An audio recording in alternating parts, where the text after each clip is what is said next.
All right, guys. So this is our first edition of the Adobo DeathMatches. I am your host, the infamous Pawnographer. And today our two combatants, seeing on the white pieces, is our very good friend Caesar Khan 2. That's his handle. I'm not going to let anybody know what his real name is for witness protection reasons. And his opponent on the black pieces is also a very dear friend of ours, Smittyeatswell. They're both in witness protection, so no one's going to get to know their real names on this stream at least. And we've decided to do a best of 3 match, training match for the both of them. Time controls are 20 minutes per player with a 5-second increment, and they've already begun. Like I said, I'm going to be hosting. I'm going to be doing you're going to see the live game feed on the left. I am going to be providing the analysis of the match on the right. So these guys didn't waste any time. We had some technical difficulties. They've already started and gotten things underway. They're already in the opening. Guys, I'm going to start muting you so that you guys aren't hearing my commentary about moves and games. So you guys just keep playing, and then I'll reconnect with you guys after this game's over. All right? Good luck, John. Thanks for the match. All right, good luck. All right. So let's mute. All right. All right. Why is it taking so long? Okay. All right. So looks like these guys are playing a King's Indian. So let's look here at this position. Looks like Caesar has decided to play the fianchetto variation.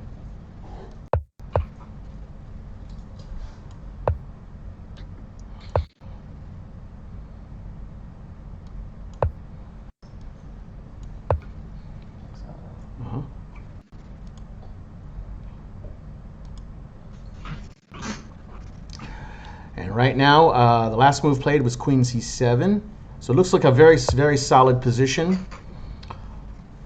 for the black pieces. Very conventional setup for black. Just getting the knights on D7 and F6, the queen on C7, reinforcing the E5 square. The king is tucked away. So right now, this is a relatively equal position.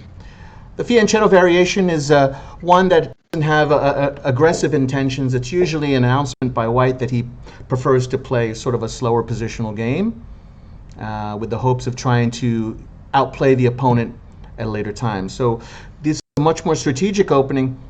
So it's less tactical based. It is more about strategic play and maneuvering. So the games tend to have a slower character, but that's not to mean to say that they're not sharp in character. The games can evolve into something that's aggressive in tendencies depending on how black sets up. As I mentioned, black has a solid conventional setup, and right now it's black's turn here. So several options. Black can play something like E5 here. That's pretty standard. He can play a slower system here. As I just mentioned, he just played A6. And this is pretty standard too. He has intentions of expanding on the queen side with B5. So I'm curious to see what white's response is here. Sometimes at this level, white players want to discourage the expansion on the queen side by playing something like A4. That's normal. And in these situations, many times black will answer with A5. Although that would make much more sense if the knight was on B8, and then the way the knight can follow up A5 with knight A6 and control this B4 square. So I'm curious to see how Smitty will react. Another chance here. The purpose of h3 that white chose, bishop e3. And that way he doesn't have to be harassed by knight g4. So h3 in essence is a predatory move. So bishop h3 is certainly one of the expected responses here. And bishop e3 also sets up a battery, queen d2. For instance, he can plan to exchange bishops on h6. That's a possibility as well. Oh.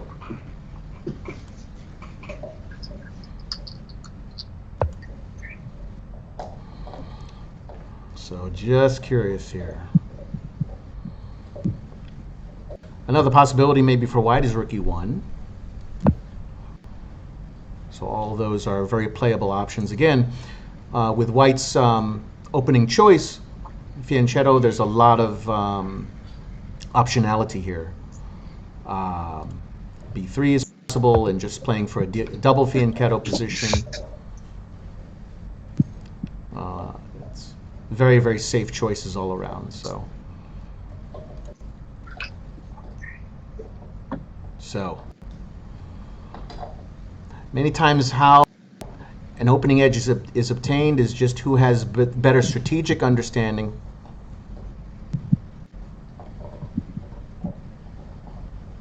So let's see.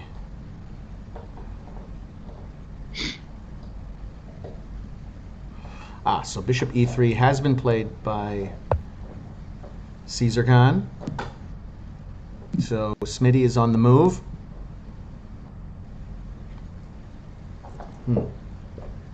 Like I said, Caesar did not play a4 to stop b5, so he doesn't seem to be too worried about black's intentions on the queen side.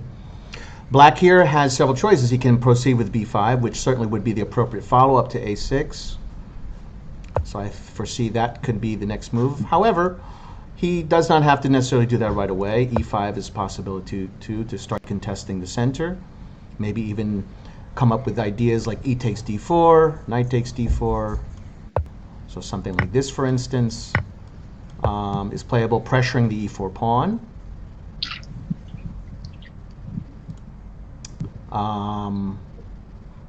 But I think b5 is also prudent. The idea is actually seeing if there's maybe a set of exchanges here. If he were to proceed with something like this, b7 now seems to play a role in pressuring the e4 pawn. So it looks like there has been a move played on the board, and he has followed through with b5 here, as expected. Now, okay, he exchanged right away. Now, certainly, if white were to ignore this b5 threat, then certainly, you know, this pawn on e4 is now hanging. So naturally, Caesar Khan was going to try to defend against that. So he takes immediately. And interestingly enough, now Smitty takes with the a pawn, not the c pawn, but the a pawn, with the rationale being twofold. Number one, he's getting pressure along the a file, so he has pressure on the a2 pawn. He's also still controlling the d5 square with the c6 pawn here. So it's an interesting recapture. We only discussed capturing the other way, which was in this fashion, but we are leaving the d5 square open. So this is certainly a much more ambitious attempt. Caesar's now playing rook c1, and now in and of itself, now he's creating a threat of knight takes b5 here. So hopefully Smitty can see that. Knight takes b5 is in the air. So for instance, if you were to proceed with here, this is certainly a possibility. Now mind you, the e4 pawn is still hanging, but I'm sure Caesar Khan has that in mind as his main idea behind rook c1. So, okay. Now, I'm sure someone of Smitty's caliber is already seeing what's at hand. So, b4 is certainly a move that's up in the air now. At least that's what I would see. And And if, for instance, now white does not win a pawn. If we were to just retreat the knight this way, then certainly he can win a pawn that way. But here, Smitty just plays a little more calmly. He plays queen a5. Okay, so he gets the queen out of the scope, out of the shadows of this rook on c1. He's intensifying the pressure on a2. The threat of b4 is certainly in the air, and in essence the e4 pawn. So definitely I think that black is for choice here. So, all right. So white, while certainly the computer might evaluate this position as relatively equal, he has several issues he has to solve. So b4 is what I think is certainly coming to mind. So I think one way to stop that right away is to just play simply a3. And that way that maintains the knight's position on c3. And that way it can maintain protection on the e4 pawn. So I can certainly foresee a3 as being the next foreseeable move.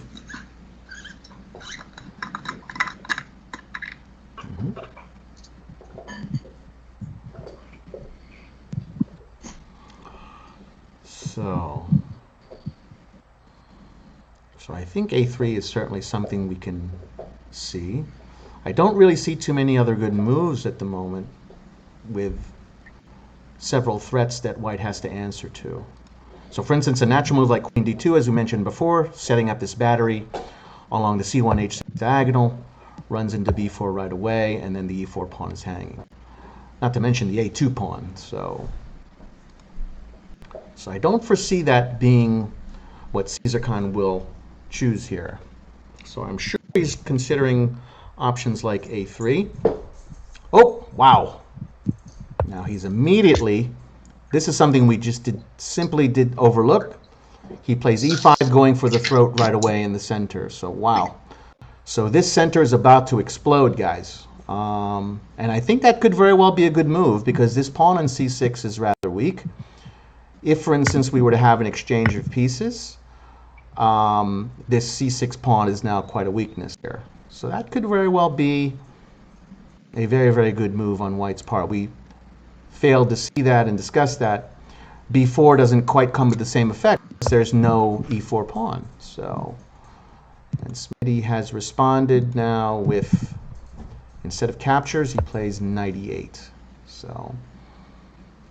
So I don't think he wants his white's knight to be active and his bishop to be woken up from this position. He probably saw that to be undesirable, and he's probably correct. He is probably correct. So I think both players have chosen and made acceptable choices.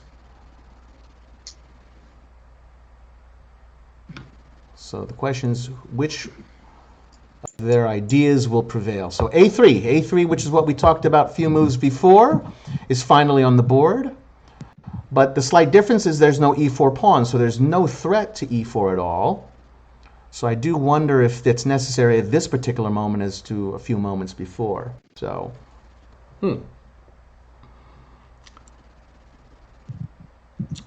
But I think Caesar Khan just doesn't want to have this a2 pawn hang. So I think a3 is quite a reasonable move. So, now white center could certainly be looked upon as a strength, but it could also be looked on by King's Indian players with black as a potential weakness. So this has always been one of the running debates in this opening, whether or not the early thrust with e5 is really a strength or weakness. So Smitty plays bishop b7. Okay, so he's contesting this long diagonal potentially. Maybe moves like c5 are in the air, so he can fight for the light squares and contest the g2 bishop. Bishop 5 now comes, and now there is this not so subtle threat of bishop takes e7. So really a lot of nice back and forth play, a lot of tension, and that's what we expected from this match. So Smitty doesn't waste any time. He's playing f6, and I think that's probably the only move to play other than queen d8. So I think f6 is a way to not only ask the question to the bishop, but he also has to ask the bishop where is he going. So Caesar Khan does not recapture. He does not break tension in the center and just simply moves the bishop back. But in the meantime creates an X-ray effect on the black queen on a5. So certainly moves like knight d5 are now in the air. So if we were to make just a move, knight d5 now threatens the queen and also threatens his pawn on e7. So let's go back a little bit. Okay, so goes back to queen d8. The queen probably has already in his mind served its role. It's induced e3. It doesn't really seem to have any further purpose on that file. So it's retreating to find a new role. So now you could say, well, why not queen c7, which seems to be a much more natural square, but I think he wants to leave the c7 square open for his knight to redeploy. So being said, perhaps maybe queen b6 is still okay as well. So queen b6 is certainly something to look at. He sort of keeps this eye on the d4 pawn. He supports the b5 pawn, and he supports the break with c5. For instance, something like c5 is certainly something that can be up in the air, waking up this light squared bishop, creating tension in the center, and so forth. But here with the queen on d8, different kind of complexion. You don't quite have c5 here because there's no protection on the b5 pawn. So wow. So a real battle of ideas here. It looked, at least for a fleeting moment, that black had a nice little playing initiative there. But I think e5 might have been a bit of a shock. It certainly was a shock to me, and I think it was a good move. So psychologically, I think white is very much back in the game. Knight e4, centralizing the knight, seems reasonable. Now again, there's a lot of tension in the center here. The center is about to blow up. So I'm sure Smitty is contemplating some kind of capture or multiple captures along the center here. Now I'm sure some kind of capture, maybe with f takes e5, once again puts immediate pressure on white's center. The f file is now semi-open. This rook can now stare at the white's king's defenses. So this is really, really very interesting middle game play. So let's hope that the times don't hamper both players. Looks like both players have enough time. Caesar Khan has a slight advantage in time by a few minutes. He's on the move now. Smitty again does not make any kind of action in the center yet. He's delaying action. He's played just a waiting move h6. I guess his rationale is that if he takes f takes e5, that he leaves the g5 square open. Since this way, as much as we talked about some of the advantages here, there are worries about knight g5 and of course the square on knight e6. So he's in essence making a prophylactic move h6, so I can't blame him for that. So h6, again, very logical. I think these guys are playing quite well, you know. Kudos to both of them.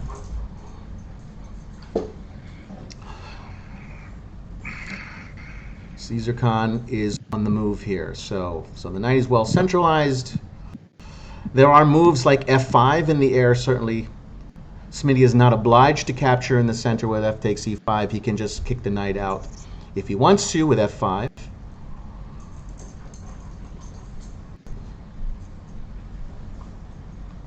I'm really curious to see what Caesar Khan's response is. Now e6 actually is certainly a move that comes to mind, e6. The only options for black would be something like knight b6, which would be the more active square. And I actually like the knight on b6. He has ideas like knight c4 or knight d5.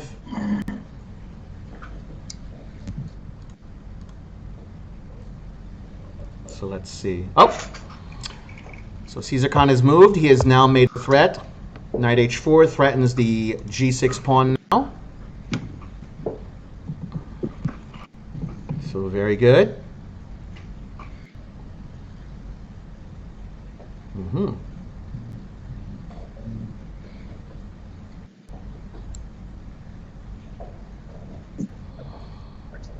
Now Smitty could probably still just ignore and proceed, get a tempo on the knight, but he decides to play a little safer and play king h7. Now he still has, mind you, moves like f5 in the air, so there's no need to rush. I don't think that there's an immediate threat. Now Caesar Khan responds with f4, reinforcing the center. So certainly moves like f5 are in the air. So now at some point this tension in the center has got to give. So I imagine this would be a critical moment here that I think he's going to have to decide how he wants to capture. Or maybe even just proceed with f5. But I think there has to be some kind of response in the center, because I think for Caesar Khan to get f5 in without really too much effort would be a strategic victory for him. So I think Smitty's going to need to make some kind of counteraction here in the center, either with f takes e5 or f5. f5 makes some sense because he's attacking the knight with tempo.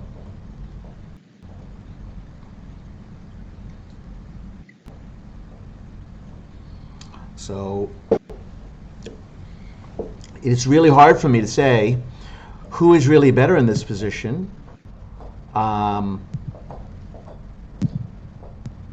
I guess if I were to claim an advantage, a slight advantage, white certainly has the advantage in space. Material is equal. Kings are not necessarily under attack, so king safety is roughly equal, I would say. Pawn centers, again, white has a advantage in space. So I think that if there's any advantage that white can claim, it would be a space advantage. But in these positions, many times when you have trouble evaluating, you have to judge by who has the superior minor pieces. So the bishop, the dark squared bishop for white, not a great piece. It seems to be hemmed in by a lot of the pawns in the center, since they lie on dark squares. But conversely, its counterpart on g7 is nowhere near anywhere better. It's hemmed in by its own pawns. The bishop on b7 also seems to be behind the pawn on c6. But the bishop on g2 doesn't necessarily mean that it's a better counterpart either. So I think the bishops sort of negate each other. They're not necessarily one stronger than the other. The knight on e4, though, is well centralized, so it's certainly better than either knight on d7, either black knight on d7 or e8. The knight on h4, even though it's on the rim, is at least was creating some kind of threat on g6.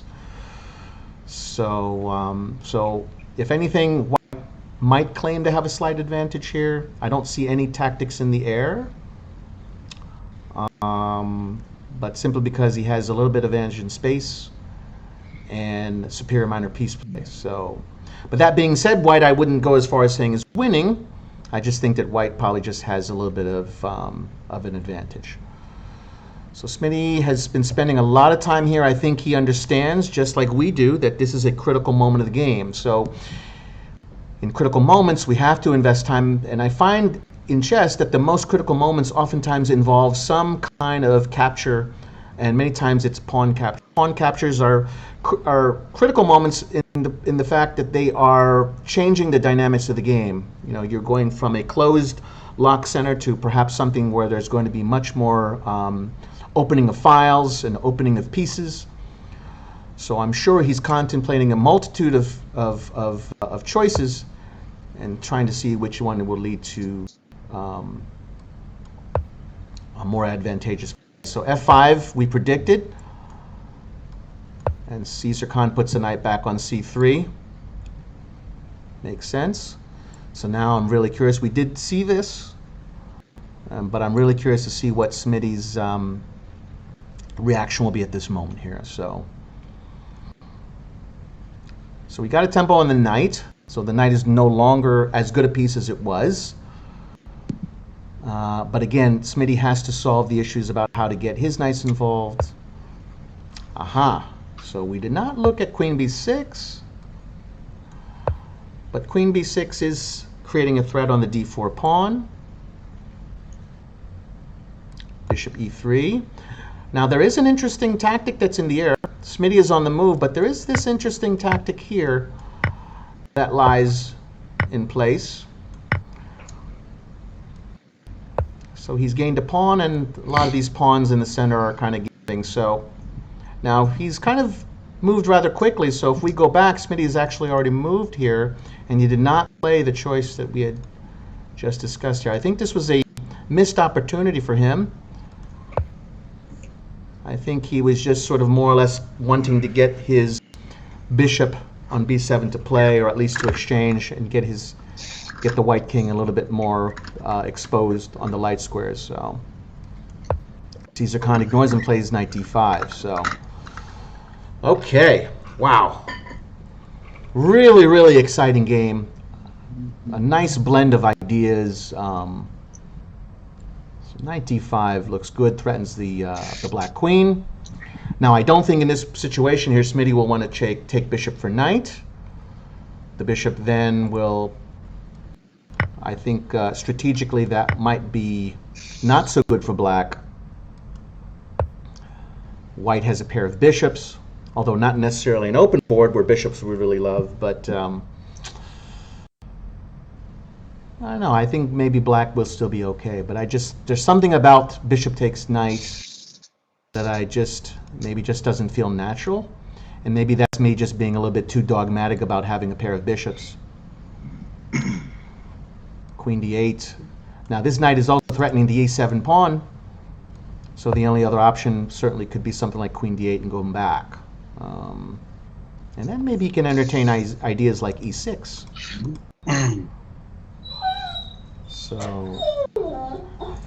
So he does decide, as we mentioned, he does decide to take.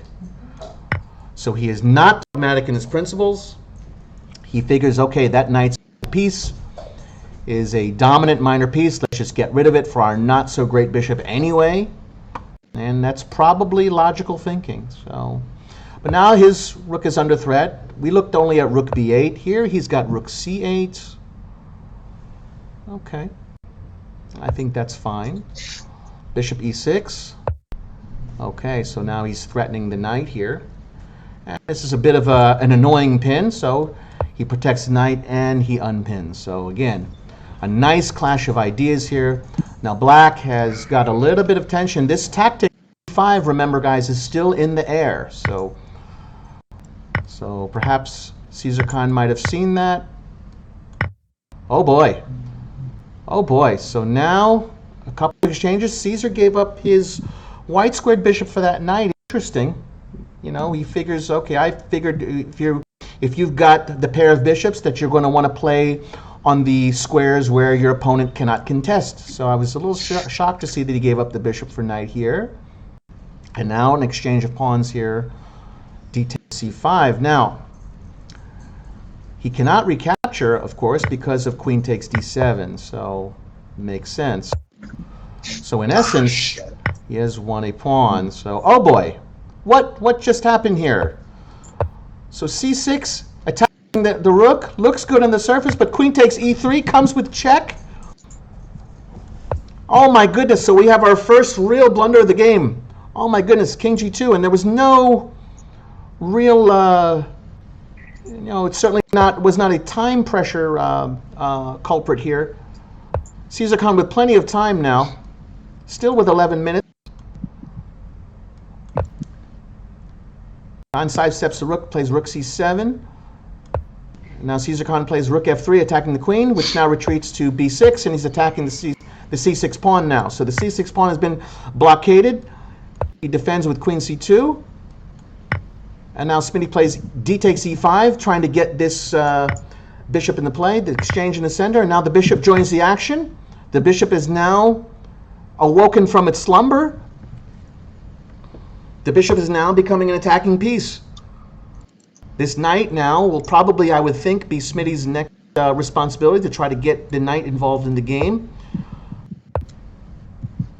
And sure enough, he has played knight d6. So the knight has now joined the action. On material, but he's very resourceful in terms of creating threats. He recognizes that Smitty is down on time, so he's going to try to use the time situation to his advantage. There is increment in this game, guys. There's about a 5-second increment.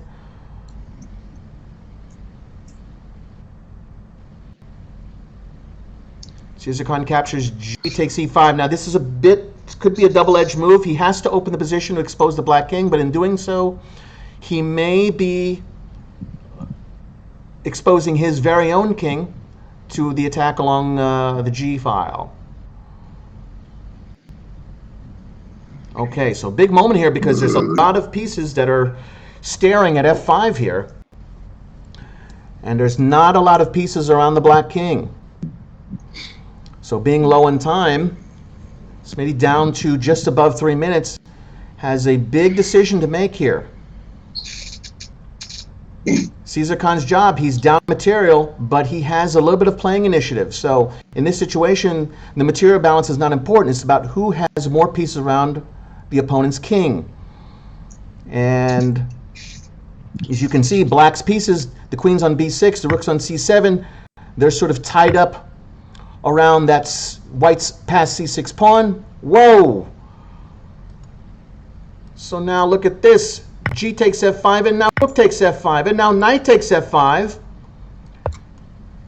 And Caesar Khan figures that, okay, the queen and knight could work together probably as a mating tandem. Smitty plays rook g8. The king now, the white king retreats to h1, and now rook g6, getting pieces around the king to defend. He's got the dark squared bishop already defending the dark squares. Knight h4 attacking the rook. But Smitty just simply ignores it, attacks the white queen on c2. Oh my goodness, what an amazing game. What an amazing game. And the game is over. Oh man. Yeah, that was good. Caesar Khan has resigned. I blundered. I forgot about Smitty is on the board. Smitty is on the board. He's got the win. I went off the, I forgot about the unprotected piece. I should have just protected it and I would have squeezed you. Sent you a rematch. Oh. Okay, guys, before you start, though, I mean, what were your thoughts of that game? What a great game. I mean, what a just tremendous... I blundered. I saw, I left my bishop hanging. Uh-huh. And I was just so excited about the attack. I just overlooked that it was unprotected after c6. What an amazing game. What a great clash of ideas. I mean, it was really tremendous on both parts up until the very end. Just, Caesar, like, being very resourceful to the very end there, to your credit, you know? Stupid blunder on my part, that's just, that's all right. That's all right. That was John. You left your pieces kind of just hanging back. They were cramped up. Yes. He takes b5, took the file, and I just started to take space. Yeah, Smitty, I was wondering when Smitty was going to get his pieces, like, untangled, but he did a tremendous job, I just got... He did the chess version of the rope-a-dope and just kind of like played all his pieces behind the fourth rank and then just unleashed them. And boy, what just tremendous tension in that center with e5, guys, just really. And the trading of ideas in the middle game was really remarkable and looked pretty original. I mean, I was really impressed on both you guys, how you guys navigated through that middle game. So I'm going to mute you guys and we're going to start the second game, all right? Yeah. So good luck to both of you. Okay. All right, guys. So let's try to follow the action. These guys are well ahead of us here. So it looks like Smitty now is white, and he's playing the King's Indian attack. So I'm going to do my best to try to recreate this position here. So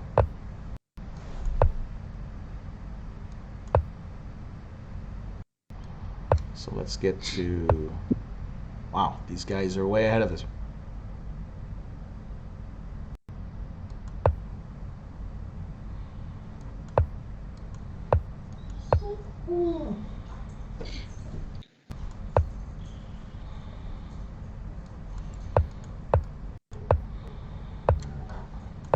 Now, I might not be getting the move order right, but you guys get the idea.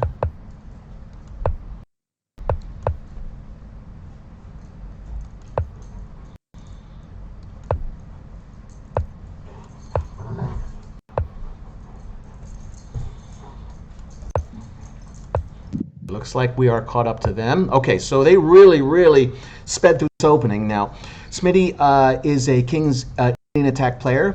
He plays the King's Indian, as you noticed from the first game, as black, but he plays the King's Indian attack, which is basically like the King's Indian defense, but with colors reversed. Caesar Khan has played, I believe, in a Sicilian style. He's a Sicilian player, so he has always aggressive intentions. And he likes to play more of a classical setup. He's a Sveshnikov and a Kalashnikov player, so he'll usually play c5 and knight c6. But Smitty now, again, trying to steer the game towards his waters by playing a King's Indian attack formation. He's managed to get his pawn to e5 and get tempo on the knight. So the King's Indian attack, White oftentimes will have this little space advantage, and he's really rerouting his pieces for, in essence, the attack version of the King's Indian attack. So he's going to try to get his knight to h2, and then to g4, and then hopefully push pawns with h5, h6. So I'm very curious. Now, with that being said, Caesar Khan has tried to exchange just potential attacking knight on f3 by playing the knight on d4. So now Smitty has this important question to answer. Now, does he want to exchange knight on f3 for the knight on d4? And I'm not so sure that's such a good idea, because number one, it undermines the power of the rook, now putting pressure on c2. And two, and most importantly, this knight on f3 is a very important attacking piece in the King's Indian attack. So many times this knight will go to knight g5. And for instance, White will follow up with queen h5. So immediately, I believe Caesar was probably prepared in the sense that he wants to get rid of that dangerous knight on f3 right away. So, okay, so I think that's quite a strategy. Now Smitty just proceeds with h5, which I think is a more modern plan in the treatment of the White version of the King's Indian attack. The idea is to try to soften up the dark squares with moves like h6. So for instance, moves like here. And the idea is we're going to try to loosen up some of these dark squares around the black king. So now Caesar Khan is not wasting any time. If the knight's going to go to d4 with the intentions of trading, there's no sense in delaying any further. I imagine that queen takes f3 will be the subsequent response here from Smitty. So I think something like queen takes f3, and then perhaps knight h2, and then knight d4, or perhaps moves like g3 and g4. So for instance, if we were to just fudge through some moves, perhaps something like this is in the air, or perhaps something like this is in the air. A lot of possibilities here.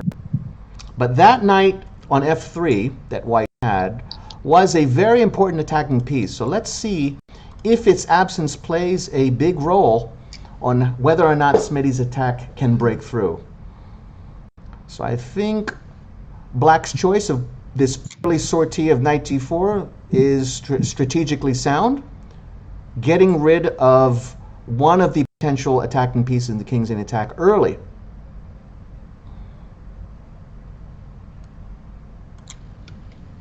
So indeed, Smitty has played queen takes f3. That was the anticipated response. I think something like h6 is certainly now in the air. Now you could certainly ask, well, couldn't Black play something like h6 and prevent that? But now the problem is, number one, by rule, you don't want to create a weakness. You don't want to move pawns on the side where your pawn is strong. So this, as much as it defends the possibility of White playing h6, it does create a target in the future with moves like sacrificing on h6, getting this knight to h2 and then to g4, and it creates a target in the Black camp, and subsequently very, very concrete play for White. Oh. So as anticipated, let me go back here.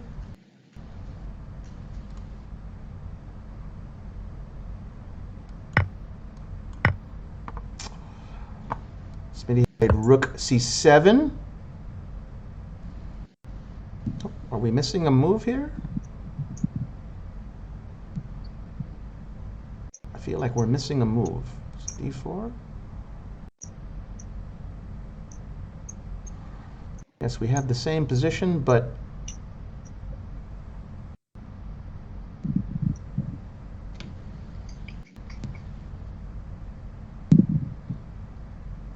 can straighten this out here.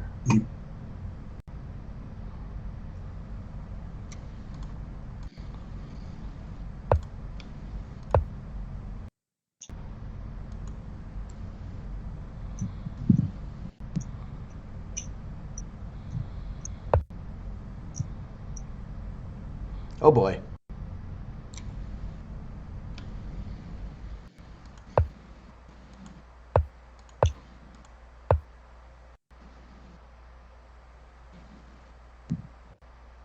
Okay, let me try to see if we can get this all straightened out here.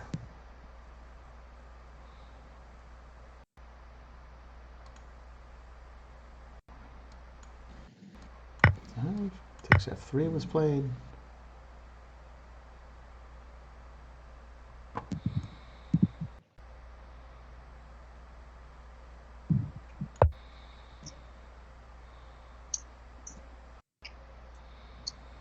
This pawn is on D4 here. How do we do that?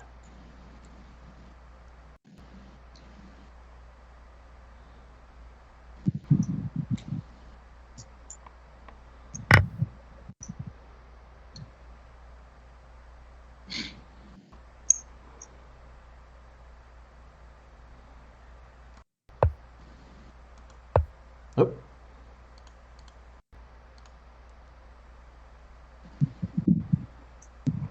Rook C7.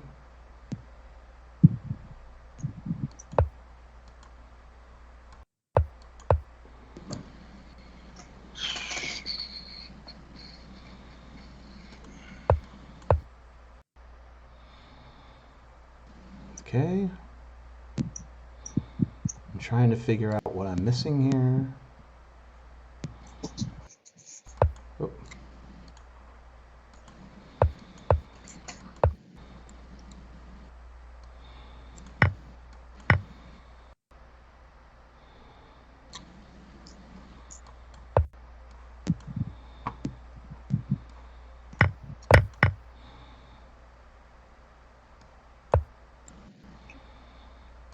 Okay, looks like I'm now caught up with them. They're just moving very quickly. So I haven't been able to really share a lot of ideas here. So, okay. So it looks like we have the position correct compared to the live game board. I apologize. Okay. So now, I believe it is White's turn here, yes. Now Caesar Khan has now opened the H file here. I'm sorry, Smittyeatswell has now opened the H file here. Smitty has won an exchange with this bishop winning the rook on F8. But in exchange, Caesar Khan has a well-centralized queen and a little bit of pressure along these light squares. Smitty now plays a very logical move and centralizes the knight on E4. And now King G7. So some very, very sharp play. Now this pawn on E5 is hanging here. So now recognize that and defends F4 and now F5. So there's no recourse, forking both pieces, so there's no recourse for White other than just to play an en passant. So certainly this can come. What I foresee will probably happen next. So F3 is probably what I think is going to be the response. Now Caesar Khan, interestingly, has not used any time on his clock. He is still on increment time. Smitty is taking a little bit of time. He is down about 7 minutes. He's at 13. But they're already on move 24. Smitty has played Queen F3 after all. But we are now on move 25. And these guys are not taking their time when it comes to this game. So interestingly enough, he trades queen. He's down material. Caesar Khan is exchange. King F6 defends the pawn. Rook E1 doubling up. Rook E7. And now Caesar Khan gets his bishop on an active square, bishop H6. Smitty tries to fork it with G5. And now Caesar Khan brings it back. So pawns are of equal distribution, 6 on 6. But Smitty has the advantage of the exchange. He has both rooks compared to a rook and bishop for black. So king f5. Whoa! And now he says, "Mine. I'm just gonna mate you." Oh my goodness! What an ending! Oh my God! And just like that, the game is over. That was good. Oh my goodness, the game is over. Wow! What a finish! What a finish! I'm gonna go back and see where, like I originally Wow. planned. Wow! What happened there, guys? I mean, that was just a blitz game. Yeah. Let's play 2 more games in the match. I was too fast, but I should have just gone here. I should have just gone here like I originally planned. Smitty, do you have time for another? Oh yeah, we got time. We're good. Okay, great. Because I'd hate to just end it right there. And I want. No, we can keep going. This is actually more in vain because here, Right. John, what would you have done? Would you have traded if I played G5? No, I think the knight D4 was kind of premature. You know, when you went knight D4, like to exchange the knights off. I don't know if that was the right move. Well, actually, I commented, guys, that knight d4 is an interesting idea because what knight d4 is doing is he's trying to trade your f3 knight, John, because it's a potential attacking piece. So what you want? I was just jacking around. Yeah. To continue with what Glenn was saying. Yeah. I just do this, and then would you trade it? No, I just pushed the pawn. I just kept on pushing. And keep invading your next side. game, I'll slit your throat for that. I'm not being cool either. So because here. Wow. So just wow. I mean, it was hard for me to keep up and follow you guys because you guys were in blitz mode in that one. You know? Yeah, I could do. That's an idea. Yeah, I'm just gonna have a quick I could just smoke do real quick. this. I'll be right back. 2 minutes. I could just do this and then F6 and then Right back. All right, so we're going to take a short break. Smitty's going to just do his thing. So, Caesar Khan, give us your thoughts. I mean, right now you're down 0-2, so you're down in the match, but certainly it's not over. It's not over by any means. We know what a resourceful player you are. So, just any thoughts before the next game about what your match strategy is, going into the next few games here? I just got to play more solid and use more time because I got careless here. I thought, I could just do this and be cute. Yeah, I definitely agree with your comment about investing a little bit more time. That was both of you guys sort of made that into an impromptu blitz game. Which I wasn't expecting because it was really hard for me to keep up with the action and to provide commentary, Yeah, so, but that's okay. I mean, that's okay. We eventually caught up, but there was certainly some critical moments here. Now, just curiously for the viewer audience, was your sacrifice on f8 a calculated one? You gave up the rook for the bishop on f8. I thought I would have enough time to redeploy my miners and get some counterplay, but I just couldn't crack it because once I gave up the exchange, I thought I could get some play. Right. So whenever you guys are ready to go, I'm gonna. Good game, man. Thanks for the training. So definitely. I'm not worried about the result. I'm just worried about the resulting positions and being. Well, no, I mean, guys, this is a death match. So one of you guys are going to have to die when this is all said and done. So. So anyway, go. You guys set up a new challenge. I'm doing it. And I'm going to mute you, okay? And I'll join you after this next game. Yeah. So it looks like we've got ourselves a version of the Torre attack here, which is a nice little pet line for Caesar Khan. And Smitty plays a quieter thing. He's a true-to-form King's Indian defense player. And, as part of his preparation, he wants to keep his patterns and the alignment of his pieces familiar to him. So he doesn't want to stray into positions where he doesn't know, where to put his pieces. He wants to get into formations that he's familiar with the plans and the. Okay, so knight d2, g6, seems to be coming. E3, bishop G7, C4. Maybe not in that order, but okay. So now this is sort of a Tory attack transposed. It could be a king's in, but normally in the white side of the king's in with the bishop in G5, the knight is usually on C3 and not on D2. So for Tory, many times the knight is on D2. So it's a little bit of a more restrained kind of choice for white. But again, Caesar Khan is staying to the idea that, okay, we're going to try to not have the opening decide the battle, but to try to go for the middle game and to try to outplay his opponent in that phase of the game. So, okay, so Queen A5. So now there is some lateral possibilities here. The queen is sort of eyeballing this bishop on G5. There are certainly moves like E5 now up in the air for black. I'm very curious to see the response. Looks like Caesar Khan has played A3 with the idea of B4. Now, typically in a lot of King's Indian lines where the queen goes to A5, the queen usually in response to A3 will go queen to H5. Here that's not possible because the bishop stands its way. So he plays H6, attacking the bishop, and now the bishop retreats to F4.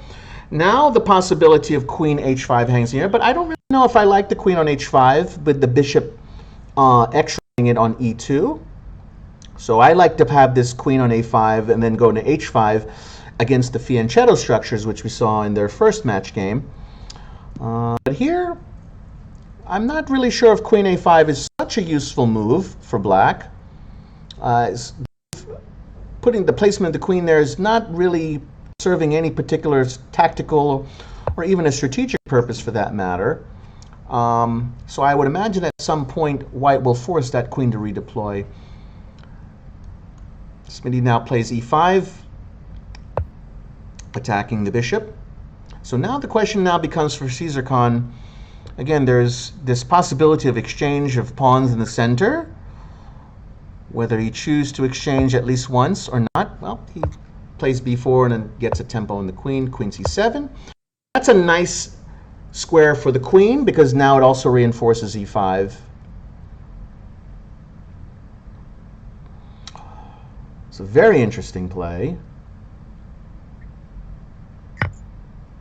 And indeed, Caesar Khan does play to exchange.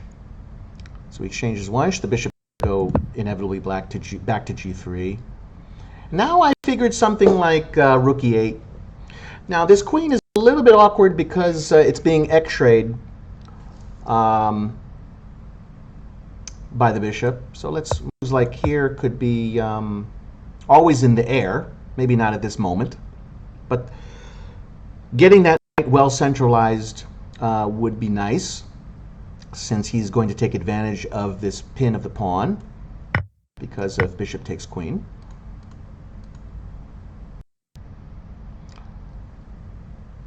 So rook e8 I figure might be a reasonable response. He's got to respond with some kind of move, I would imagine, over projecting the center pawn before redeploying the queen. A move like knight h5, though, interesting enough, getting the pair of bishops, defending the pawn on e5 is certainly a move that probably should warrant some serious consideration. And I would imagine that Smitty is considering that at this moment here, is the value of knight h5 versus, let's say, something like rook e8. And I like, personally, I think knight h5 solves a lot of issues. He has indeed played knight h5, guys. So we are right on cue. So now he is basically going to establish the long-term advantage of the pair of bishops.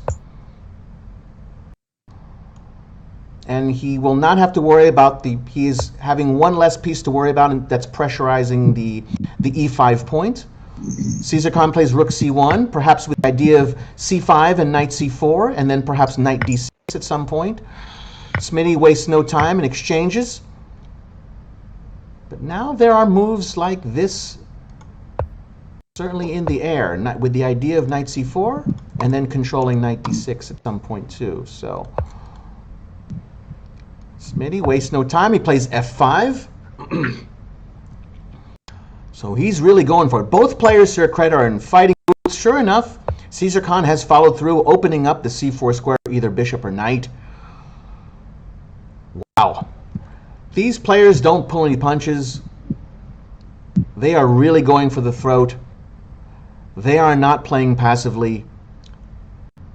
To their credit, they're really, really playing for their audience. And certainly, given the match situation, you know, Smitty is up 2 games to none. And with a few games agreed upon that are going to be played, Caesar Khan is going to have to try to unbalance the position, try to get Smitty uncomfortable, and try to, try to get wins that way by imbalancing these positions. So Caesar Khan really has to go for it. He's got to try to play for more double-edged positions. He's going to try to really have to try to show some ambition and try to outplay Smitty at this stage of the game here. Smitty now plays g5, so he's not hiding any intentions at all. He's going for the white king as well. So g5, perhaps with ideas of g4 in the air. Caesar Khan probably, I would think, would ignore it and just proceed with his plan. I think he certainly has more than enough pieces around his king to defend against this pawn storm. This bishop on c8 and this rook on a8, black have not yet joined the action. So it might not be good for black to initiate an attack when he doesn't have enough pieces behind the attack yet. Queen b3 is a check. And now Smitty responds king h7, tucks the king away. Knight c4 as expected. Now I'm not so sure though with this check, the insertion of this check, if that's really where the queen belongs, guys. So I'm wondering if the queen was better on d1 without necessarily the check. So I'm not really so sure if the queen is necessarily all that happier on b3 as opposed to d1, because now if it was still on d1, then it would certainly retain the option of controlling the d6 square. So this queen on b3, I would imagine, is not going to stay there forever. At some point, it's going to have to find a new job. So yes, it did create the check, but now it's looking a little foolish. Black has sidestepped and played king h7, and I'm not exactly sure if black is any worse with the king on h7 as opposed to the king on g8. So Smitty now is determined to get this bishop to join the action, and now bishop e6 in the air, and now he's threatening to pin that knight. Caesar Khan wastes no time. He's going to go after that bishop. He's got a knight well entrenched deep in the black position. He also prevents the bishop getting to e6 since the queen is guarding it. So now the question now becomes, is Smitty going to hold that bishop? My guess is that he's going to just simply play something like bishop d7. No, he ignores it. He just creates a threat. He proceeds with e4. Now the only thing is that knight e5 is in the air. Oh, and Caesar Khan plays knight d4, probably better, threatening the f5 pawn. So really, Caesar Khan has a very good position. This has probably been the most advantageous position he's had in this match so far. So Smitty has several problems he's going to have to solve. This is his first real moment where he's experienced some real difficulties in the match. And at this moment here, this could swing the momentum. Knight d5. Again, both players with plenty of time. They're on move 20. Caesar Khan slightly ahead of the clock by 2.5 minutes or 2 minutes. Smitty has 15, just under 16 minutes. Knight d5. So knight d5 centralizes the knight very nicely and now uncovers the defense of the rook on f8 to the f5 pawn. So he has enough defenders of the f5 pawn, and he is threatening moves like f4. So Caesar Khan wastes no time. He gets rid of the knight for the bishop. He figures at some point, maybe in the later middle game or end game, that his white squared bishop will be more valuable than black's. Bishop c4. So now creating the threat of bishop takes knight. Oops. I stand corrected. He took with queen. Wow. So bishop c4, now creating the threat of bishop takes knight. I'm very curious to see how Smitty will respond here. Moves like f4 are certainly still in the air. Not exactly at this moment, but at some point I imagine he's going to want to start getting his pawns to push through. Now the only thing is that this may backfire on him, because as he's pushing those pawns and using them as battering rams, if it's exposing enough of the light squares around his own black king.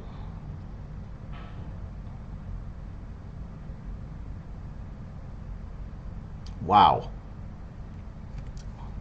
So I'm sensing that Smitty recognizes that this is an important moment.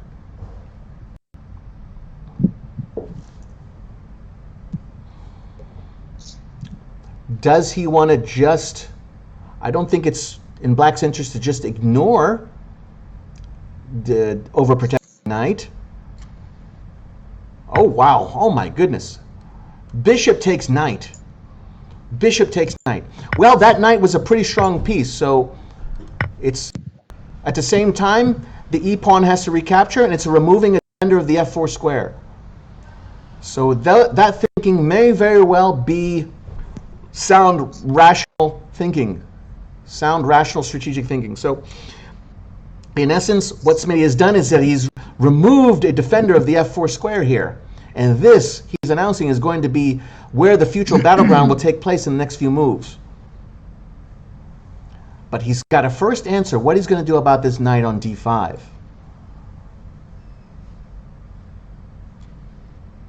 Queen e6. Now, the only flaw of that move is that he's self-pinning. Now, Caesar doesn't waste any time. He just exchanges bishop for knight. I'm not so sure I would have liked to release the pin so readily. Smitty is announcing that he's willing to go for an endgame. So now material is even.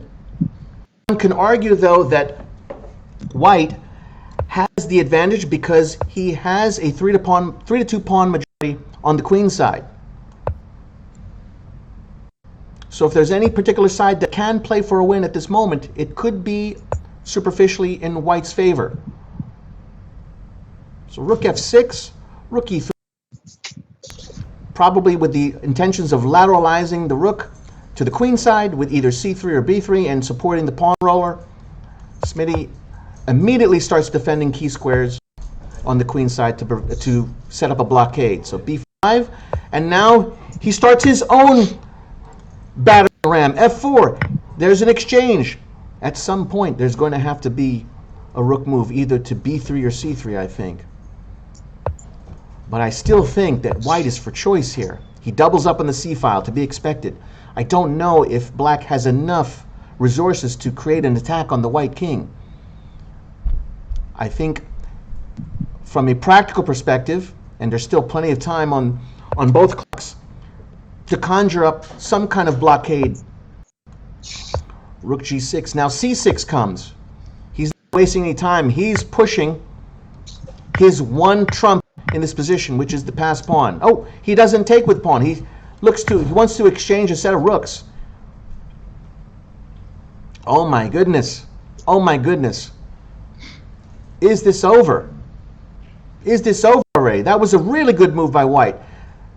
A set of rooks have to be exchanged here, I would think. Critical moment here. If he exchanged both rooks, the passed pawn runs freely. So exchanging both rooks would be lethal, as the pawn would basically proceed to becoming a queen.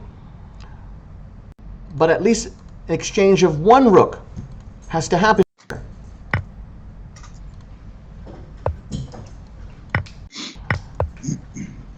Sure enough, there has been an exchange here. Smitty recaptures and creates a defense on the third. Oh my goodness! Oh my goodness! He interposes. He's asking for another exchange of rooks. But will his king get to the queen side in time? Will Caesar Khan actually promote? He's calculating. I'm sure he's calculating, everybody. Let's try to look at it here. A4. Does his king get to be safely back? And the answer is probably not. He has A6. Does he get back in time? The answer is no. It becomes a queen. I wonder if Caesar Khan sees this, guys. Critical here. This is the difference between draw or win. And I'm sure he's looking at it. He's got plenty of time. He's got plenty of time, but he's got, if he wants to climb back in the match, he's got to take his time. He's got to see it. He's got to see it. The exchange of pieces are going to lead to an automatic victory. But he's got to count. He's got to count. I go here, you go here. And he's got to see that resource of b6. A takes b6. And he's got to see that he has this resource in time. And the king is out of the square. The king is out of the square. Oh my goodness. This is Caesar Khan's one opportunity to get himself back in the match.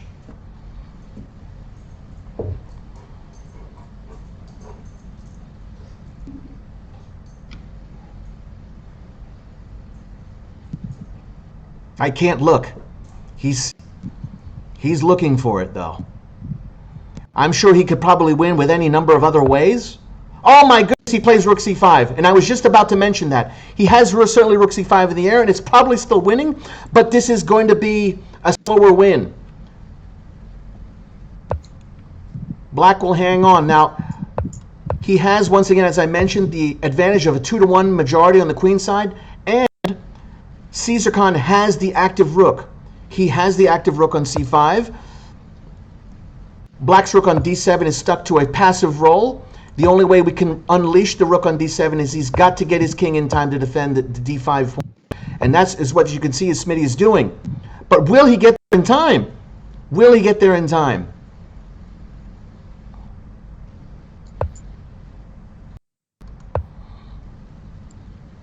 So Caesar Khan taking a more patient approach.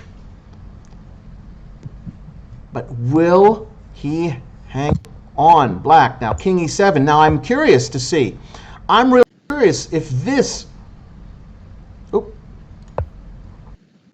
was an opportunity here.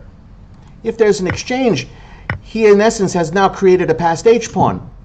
So I'm wondering if this was an opportunity for Smitty or not. But you can't fault him. He's gotten this far ahead. He's going to do his best to hang on. So, king e2. So Smitty is, in essence, going to follow up, but with a slightly different move order. He's going to try to get that h-pawn down for a touchdown, but he's going to do it in a slightly different move order. Sensing that, Caesar Khan's going to try to get behind that h-pawn. He is trying to deny any possible chance of counterplay in this endgame. So rook e6 with the idea of rook h6. Oh my goodness. Oh my goodness. The game is swinging. The momentum is shifting. Smitty could very well be hanging on. His king has gotten back more than likely in time to combat the queenside pawns. Smitty still requesting a. I'm not so sure the trade was advantageous in that moment. Rook c5. He's got to now push h4 or something. Maybe h4 with the idea of f3. Caesar Khan is back on c5. He's not going to be able to get behind this passed h-pawn. So for instance, moves like this, for instance, now he's going for the touchdown. He's going for the touchdown with the passed h-pawn. Caesar Khan really now taking a very cautious approach with king f1. I'm not so sure if this was the best way to proceed, though. King f1. Certainly now he's winning the square. He's trying to eliminate any possible chance for counterplay for black. But now, in doing so, with some of the time wasted, does black now have resources to hold? Rook d6 now prevents any potential advance along the 6th rank.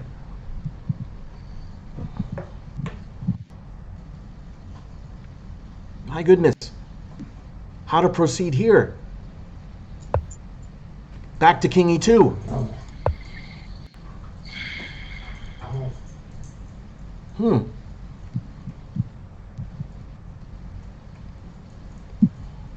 Wow. What a tense endgame.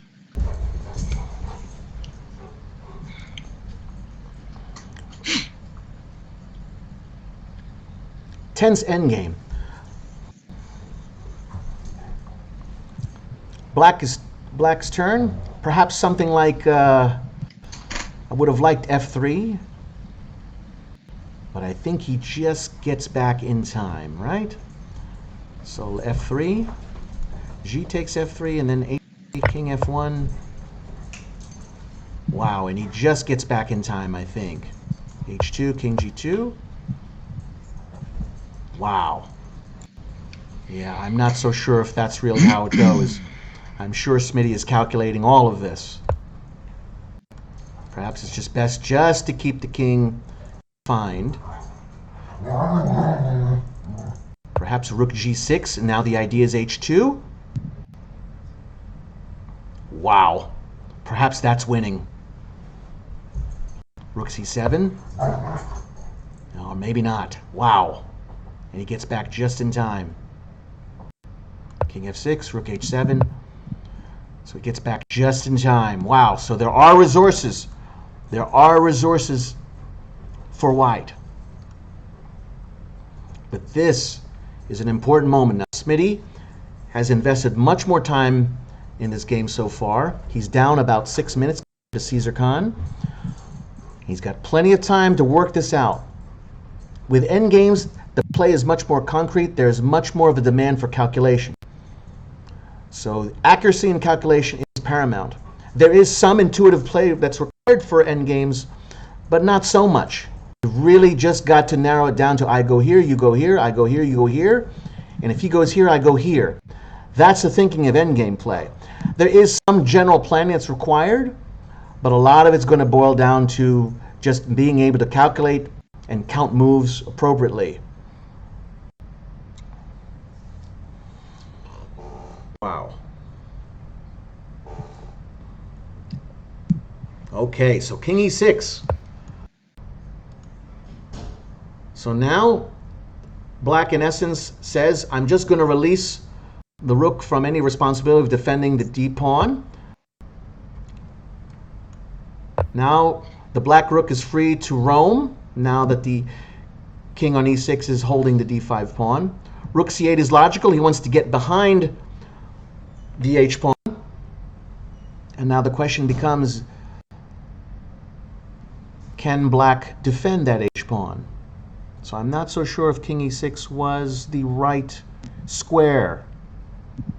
Perhaps, as we discussed before, the continuation f3 was the way to go, the way to fight. King e6, what it does, even though it defends the d5 pawn, it destroys the lateral mobility of the rook.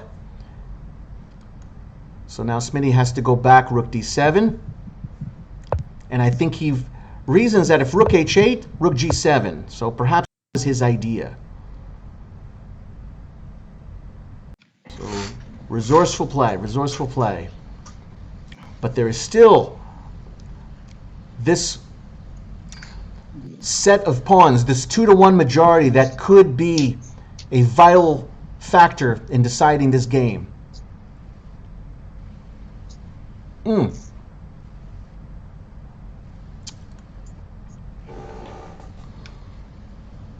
So Caesar Khan has played rook h8 as expected, and now rook g7 as expected.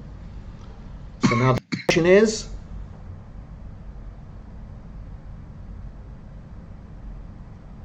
the exchange of pawns, who does that favor? Is an exchange of pawns even going to happen? Well,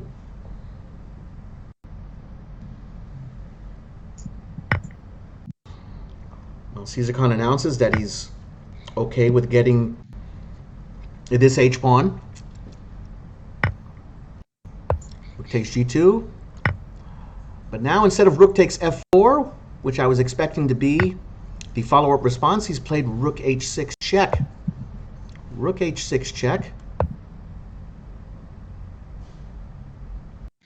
And now king f5. And now the idea has been unleashed.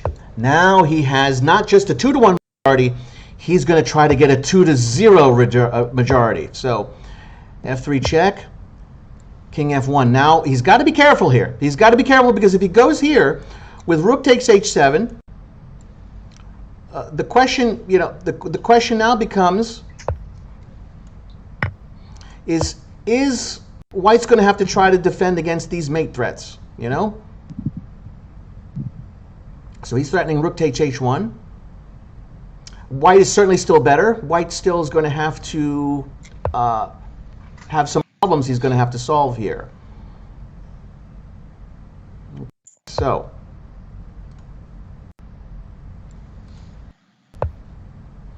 king f1, rook g8 instead.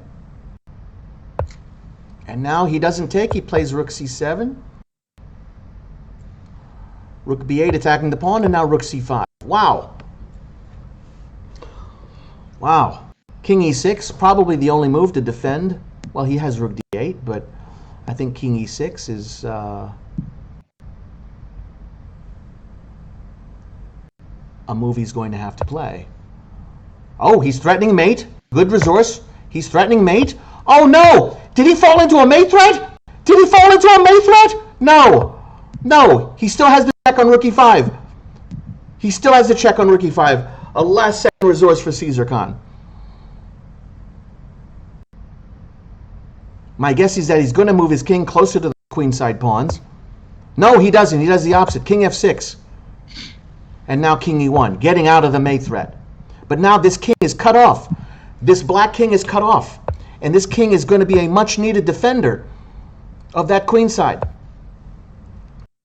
Smitty, with the attempts of trying to get the active rook, he gives a check. And now he's probably going to get behind those queenside pawns with rook b1.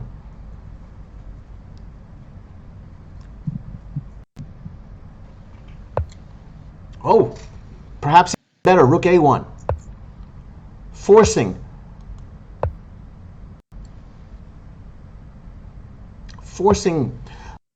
the pawn to commit. Rook a2, check. King e3.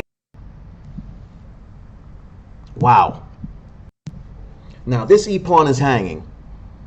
But conversely, the f2 pawn is hanging for White as well if he were to take king takes. He can, however, play rook e2 check. So rook e2, king f4. Does this lead to anything? Rook takes f2, perhaps. And the black rook can still get behind those pawns. And that's exactly where you want your rook to be in endgames, guys. When you are the defending side and you are fighting and combating against a passed pawn, the rook has to be behind the passed pawn. That is the most active way to defend against the superior side with the passed pawn, is to get behind it. Let's see if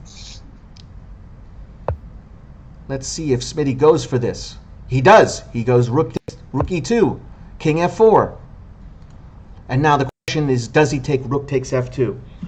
He still has chances. He still wants to keep his chances for becoming a queen with this f pawn alive.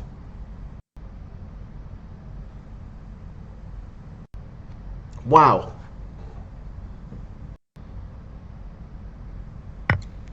And he does take it. So he does follow our line. But the biggest problem, guys, in black's situation is that the black king is cut off. Superficially, this has to be fundamentally a win for White. White has the pawn majority. He has the superior king. He has a well-placed rook. And the king is certainly in a position where it can defend against its own, against the threat of the black pawn becoming a queen.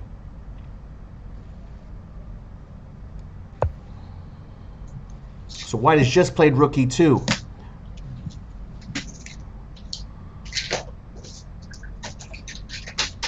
Now the question is, can he trade this f2 pawn for one of those pawns? And he's going for the d pawn. He takes it, and now my guess is that he's going to play. I don't think he can play rook takes d5. He's going to end up winning the rook. Rook takes d5, king e4, check. Oh no, but he still has king e6. But this has to be a win. This has to be a win here. The black king just gets shouldered. Black king just gets shouldered. don't think white should fear that at all.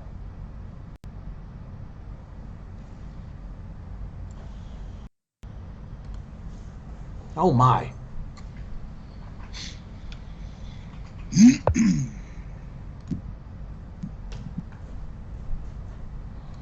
Smitty has played King E7. Since the black king is no longer cut off, it can rejoin action. Rook C2 with the Rook C7. He takes, but now in doing so, he has two connected pass pawns with a cut off king.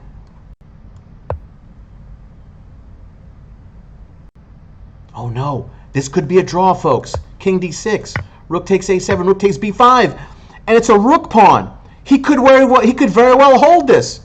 He could very well hold this, Smitty can. And he still has enough time. But he could very well hold this. Unbelievable. Caesar Khan has the pass pawn, potentially become a queen.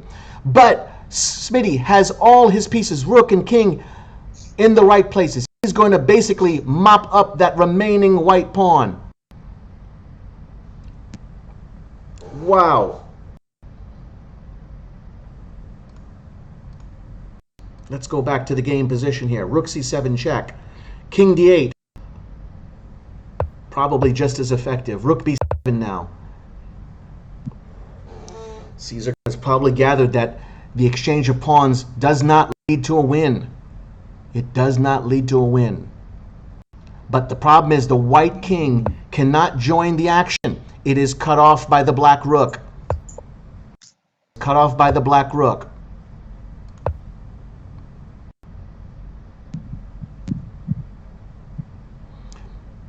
My guess is that perhaps he can exchange here. But no, that leads to a win for white too. Oh my goodness. So that's not going to happen. And indeed, he has not played Rook D7, he plays Rook D6. King E5 now.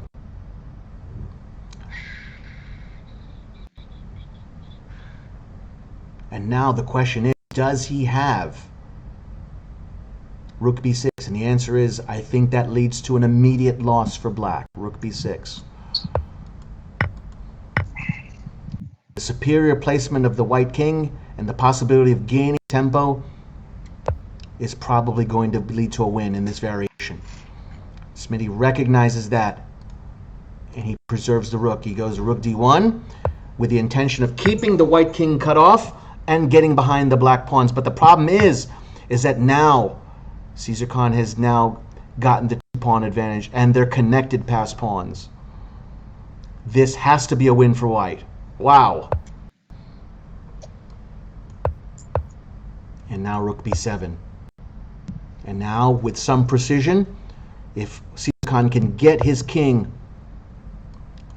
involved in the play, then the game is over. Rook D1, keeping the king shouldered out. Notice that he cannot advance the pawn on A7 because he just takes the rook. So he's going to need to wait. He'll play B6 and just slowly and gradually improve his position.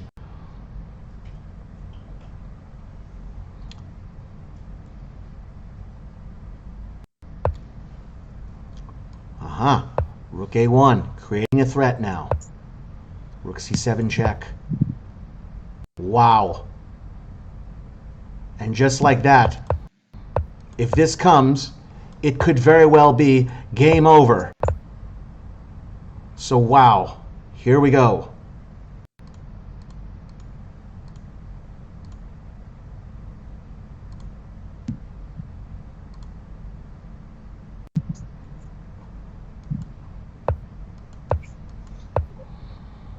Smitty down to his last 2.5 minutes. Rook A6. Rook B7. I'm wondering if B7 is a win, though. So he just plays it close to the vest. King C8. Rook B8. And now looks like this is going to lead to capitulation. Oh my goodness. What a game. What a game. Yeah, Smitty has resigned, and Caesar Khan is back in the match. I was ready to draw. Yeah, no, I was gonna draw. What an ending.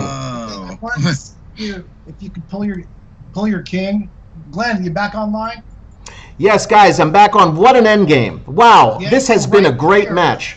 This has been a great match. John, I thought it was a draw. At this point, before I started hitting your H-pawn. In that end game, there was a fleeting moment where I think Black could have drawn, but I certainly think I thought it was Caesar, gonna be a draw. I think the critical moment, if you guys want to look, is the exchange when Smitty played rook g7. I think Caesar, you could just play. You can just exchange rooks. Rook takes g7, king takes g7, and then b6, and then back earlier. What move is that? yeah. If you go to move, you go to like move 35, I believe, or 34 after rook g7.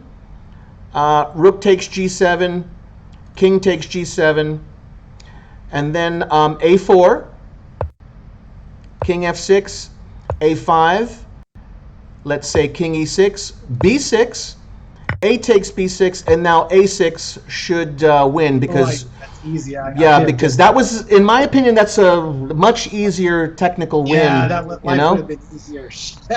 Yeah, instead you played rook c5, which I think is still winning, but it's a longer game. It's a longer game. Yeah, so my calculation, but let's get to the opening.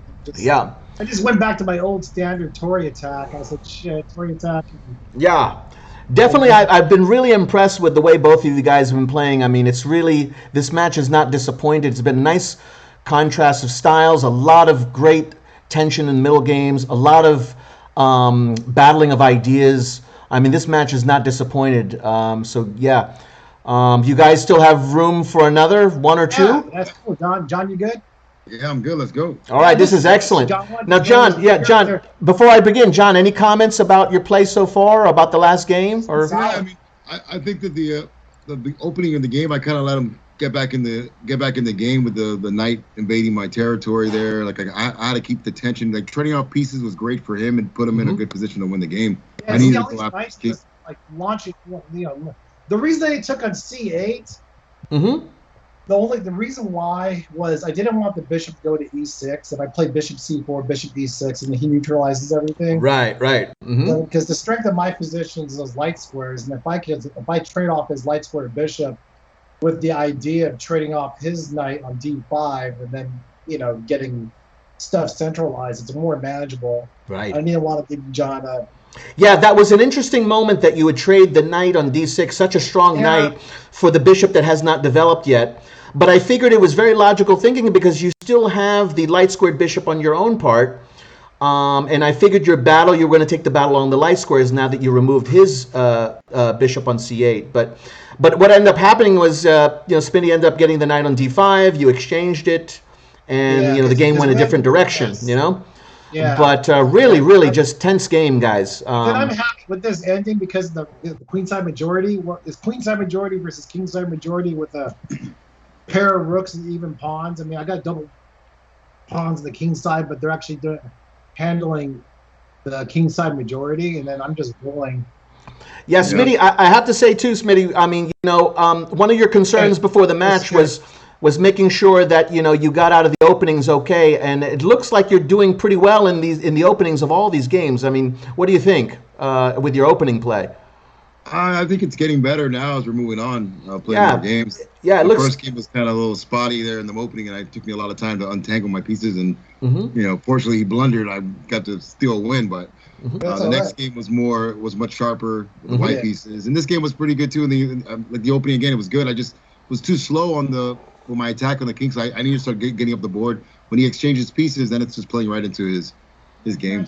Yeah. All right, guys. Yeah, go ahead and best of luck to you, but keep it up. And like I said, the match is 2-1, so Caesar Khan doing a great job at climbing back in the match. But yeah, go ahead. I'm going to mute you guys. Go ahead. Good luck. And let's go back to the analysis board. He starts with knight f3. Caesar Khan plays d5, d3, and again, Smitty's going back to his trusted King's Indian attack weapon. He plays g3. And I'm curious to see. Now, Caesar Khan is a classical, at least against d-pawn and flank openings, is a classical form of a Queen's Gambit or Slav. So as you can see, he takes on a Slav structure, which if you look at even closer, I like to tease Slav players as reverse London players. So just bishop f5, castles knight bd7, and now knight bd2, and now e5, grabbing the center. And so my guess is that Smitty, who will try to respond with e4 and try to get time on the bishop.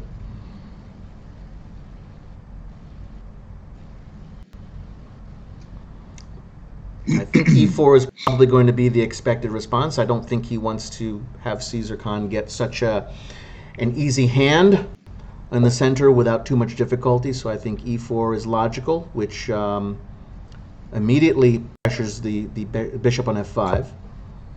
And sure enough, that has happened. It is on the board. So now either bishop g6 or an exchange. And there has been an exchange of pawns. I think d takes e4 is probably the proper response. Now, again, there is a pawn that's hanging here. Oh no, actually it's not. Knight h4, bishop g4. Okay. Okay, so this could very well have been a mistake on Smitty's part here. I don't think he considered this as a possibility. So bishop g4 attacks the queen. So he's going to have to invest time to remove or sidestep the queen. So it's very likely that he will not regain his lost pawn in the center. So things have gotten to be very imbalanced really quickly in the first 8 moves of this game. What's the weather like there, man? It's cloudy and shitty. how many degrees? Cloudy. It's probably in the lower 80s. Yeah, but you got that humidity here in California. It's 104 with dry heat and fires. Shit. These guys can't hear me, so. But I was wondering when some of the banter was going to happen in this match. These guys love trash talking each other when we play live, when we get together. And I'm surprised that the trash talking aspect has not been initiated. And the conversation has been a little bit more tempered. I know if I were playing in one of these competitors, as long as we had freedom to sort of communicate with each other, I'd be trash talking right and left. Now that element could still be happening, but we're already pretty much nearing the end of the match, and these players have been very, very respectful of each other so far. Queen e1, okay.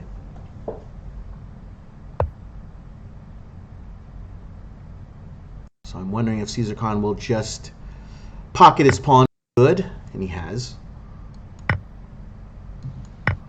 And so not only is Caesar Khan up a pawn, but Smitty has this isolated target on d3.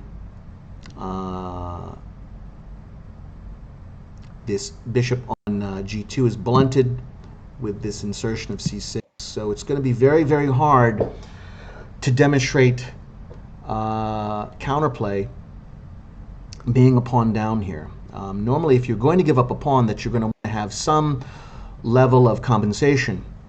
And at least superficially, I'm not seeing where white is going to be able to drum up compensation. He still has to figure out how to get this dark squared bishop on c1 to join the action. He's got to try to get his queenside rook into play. This knight on h4 is going to have to figure out a new role where it's at, and it's going to have to invest time to redeploy. So there's going to at least be 2 or 3 moves, if not more, where he can really try to get all his forces to join the action. But in that time frame, black will have easily just invested bishop c5 or bishop e7 and then castle his king to safety, and his pawn is sort of one pawn to the good. So I don't think that this was at all something that Smitty had anticipated or prepared. I think he was a little bit thrown off by black's choice of opening.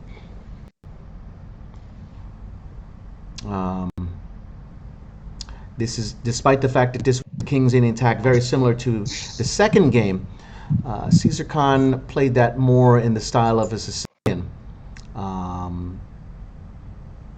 But in this particular case, we're playing along the side, the lines of a King's Indian attack versus a reverse London. Or it could be a reverse London playing a reverse King's Indian defense. Interesting. So, okay, so Smitty is contemplating whether or not he wants to even bother recapturing this pawn. Perhaps he's looking at just forgetting the pawn and playing knight c4, putting pressure on this e5 pawn, and then just getting this bishop to join the action. And he just says, hell with the pawn on c2. So, I don't know. I think that would probably be a more active continuation.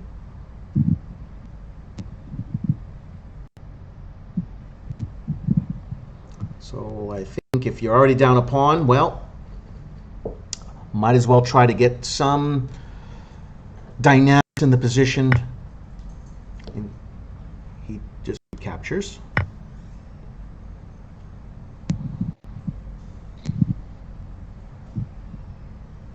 Smitty down on the clock, which he's been historically in the match. Time pressure has not been a major factor in this game for either player. Okay, bishop 7 is played. I'll be back in a moment, John. Safe, safe move on Black's part. Now I think c4 is asking to be played. Because now with the bishop on e7 committed, Smitty announces where this bishop's going to go. Now, if this bishop were to go to h5, now this knight on h4 can serve an important role. And that's always a little uncomfortable for Black, to having a knight so close around the king. Psychologically, at least. So after h, perhaps bishop e6 would be a better square, so he can still influence f5.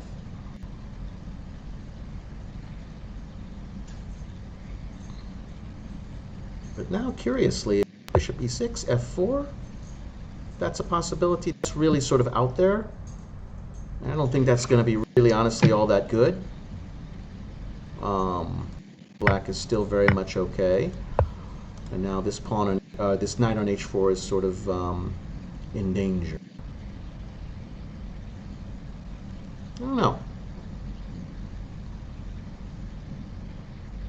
A lot of little tricks.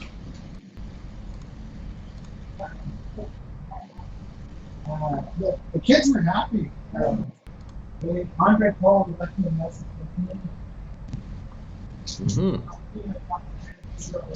Thank you for the drinks.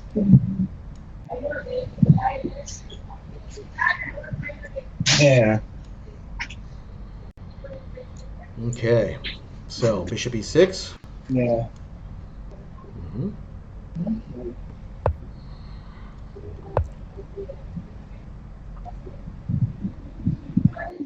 And now.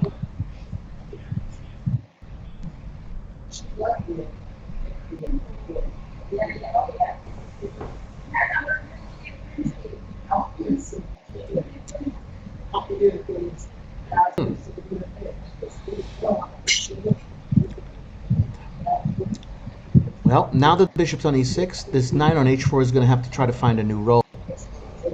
So perhaps just simply going back to knight f3 would be fine. I'm back, John. Immediately pressures e5. Perhaps something like this, pressuring e5 is fine. When's your next tournament, dude? Let me know. I'll help you prep up. September, first week in September. Okay. Nearby? No, it's in Tampa, St. Petersburg. I got a buddy in Tampa I haven't seen in about 10 years. How long's the drive across state? 3 or 4 hours. I think it's 4 hours. Maybe. Okay, that's like here or something. Uncharacteristically cordial I conversation. haven't been here in a while, so. That's like from here to San Francisco or here to LA from where I'm at. So that's good. These guys are being uncharacteristically nice to each other. It's sickening.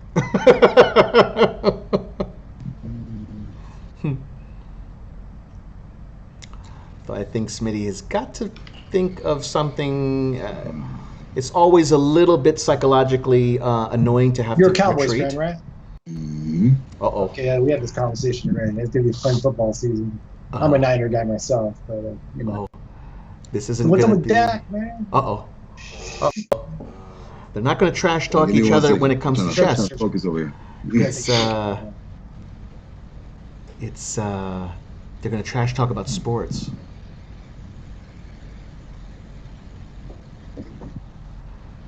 Should be 6.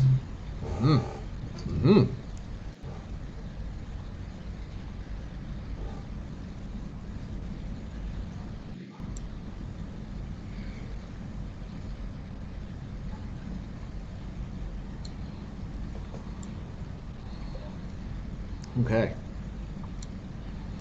So Smitty, perhaps thinking of G4 as a possibility. I'm trying to think of other plans, perhaps knight f5. But I'm not so sure I like that very much either. This is always a possibility. It's in the air. So I don't think G4 is very good.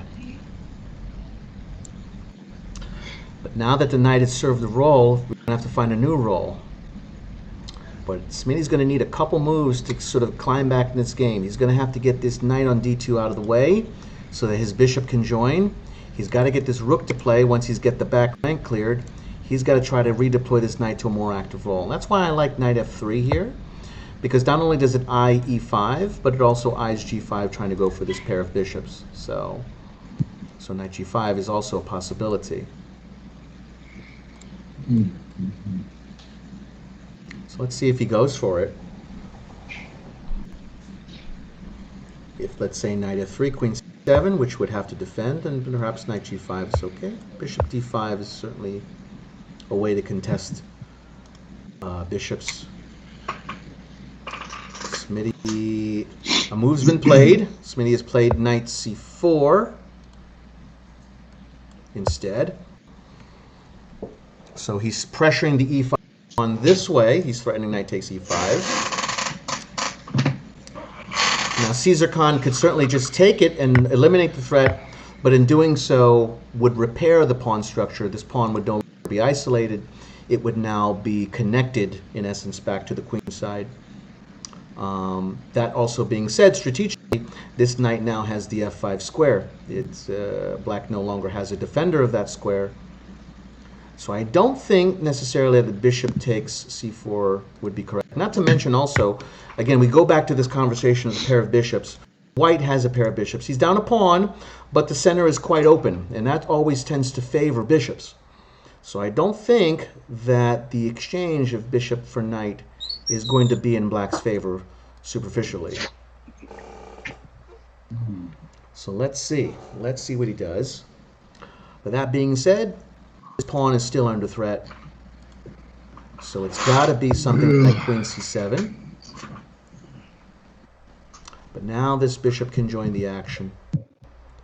Or perhaps this knight can come in at this moment, knight f3. Whoa! Now he just ignored it. So Caesar Khan has ignored it. He's played castles. He says, you can have the e5 pawn. Now the question is he aware that pawn was even hanging in the first place or not? Was he impulsive? Smitty has invested a lot of time at that moment. He is down to about halfway, almost. He's down to the 10-minute mark. Caesar Khan at 16 and a half. b3 has been played. So again, no capture on e5. Is there something I'm missing? Is there something I'm missing with this capture? I'm not really sure. Yes, I think that's a win of a pawn. He's equalized the material deficit. This pawn on d3 is weak. Black is still for choice, though. But that has not happened. So wait a minute. So instead, b3 was played. Whoops. Yeah, b3. Sorry. Oh.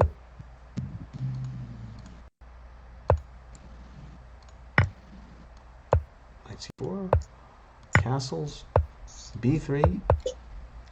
What are these guys doing? They're jumping ahead of me here. Knight c5.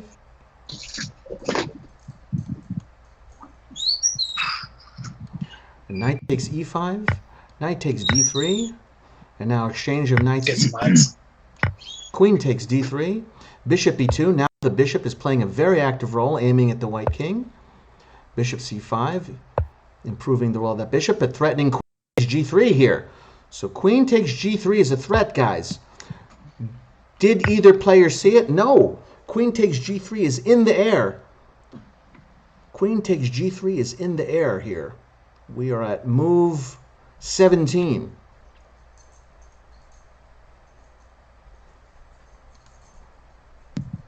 Rook d1 was a rather impulsive move. Interesting. Wow. But queen takes g3. Could very well change things now for black. And if that's the case, if black were to win, then we're talking about a tied match going into a very, very important and decisive game 5. And he has done it, guys. He has done it. Queen takes g3 has taken place. He's now threatening the knight on h4. Black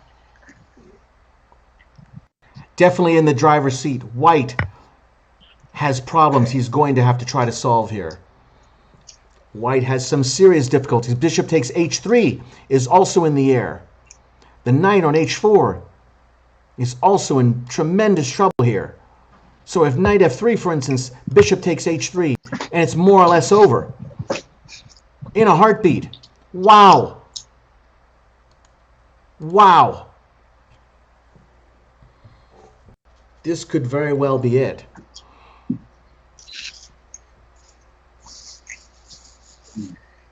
Wow. Is this game over? Is this game? He's done f3, but he's just going to take bishop takes h3. He's just going to take bishop takes h3, and the game's over. The game's over. Jesus. The game is over, guys. The match is tied at 2 apiece. It is tied at 2 apiece. Oh my goodness!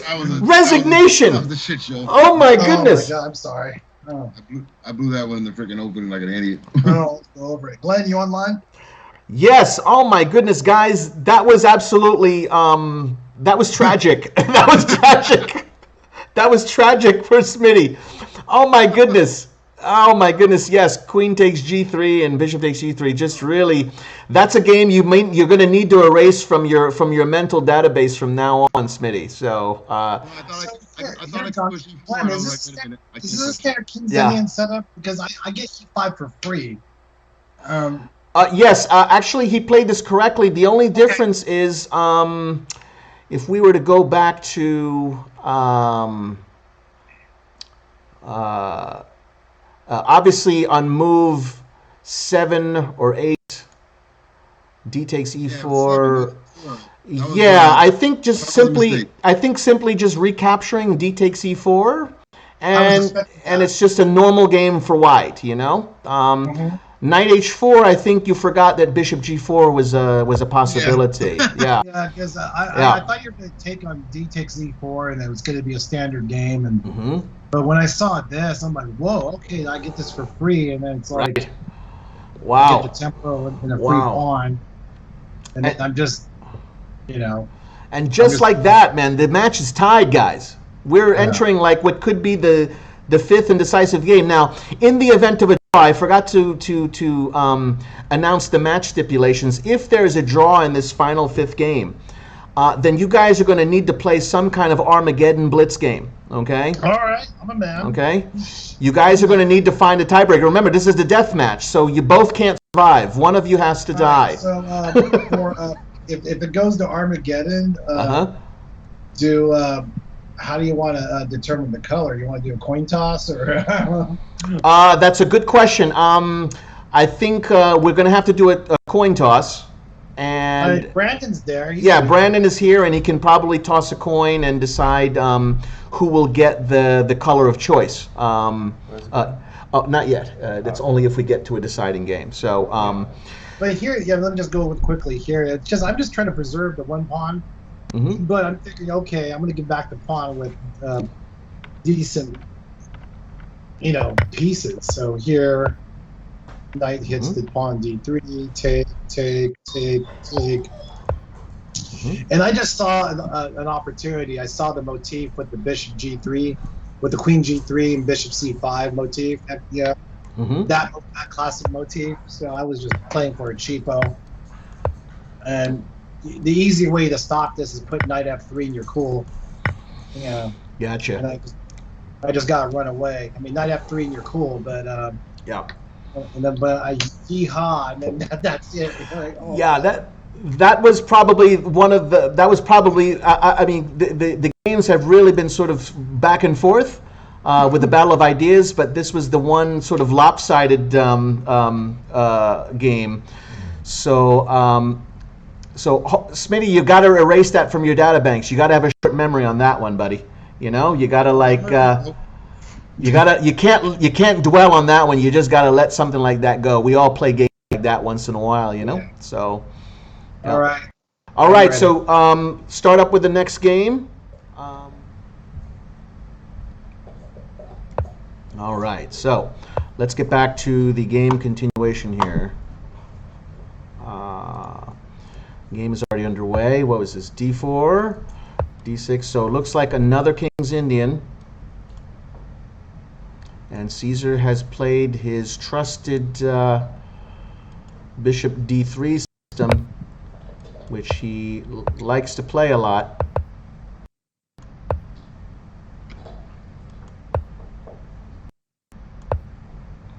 T7 and now F3, which is sort of a transposed Samish. Smitty can certainly castle here. That's playable. He's certainly not obliged to castle. One plan that I like is to just play A6 and B5. So he actually plays A6. Very good. But in this situation, I usually like to keep the knight in reserve. I usually like to keep the knight on B8 and play A6 and B5 without necessarily deploying the knight on D7. And the rationale being that do it this way, for instance. Back. The point being is that if A4, preventing B5, we have A5, and now this knight can go to A6, and now this B4 square is nice and juicy, and white has no way to evict the knight if it gets that far. So obviously that can't happen when the knight's on D7. So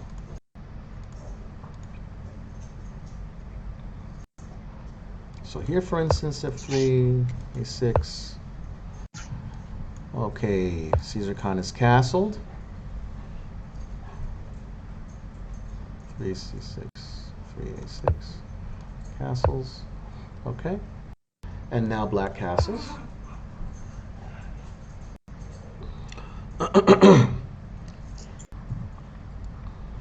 So now B5 is certainly in the air for black. B5 and bishop B7.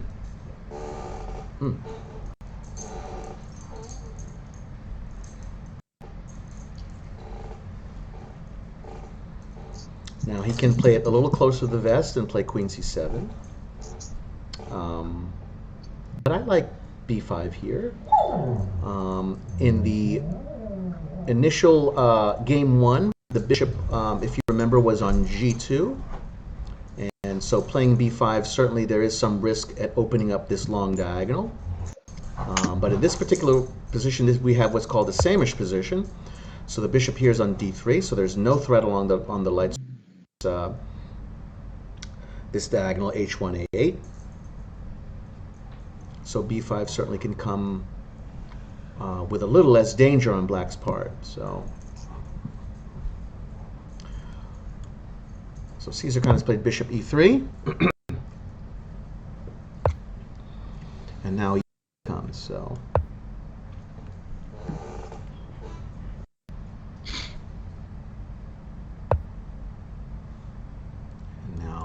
push. And so this is a big announcement here. Now that Caesar Khan is pushed in the center, he's asking to lock the center. And when you have a locked center, now the play has to strategically now be focused on the wings. So for instance, if this would be a completely locked central structure, Black's play would have to be predicated along the lines of breaking on b5, and you'll see this in some Benoni and Yugoslav King's Indian formations.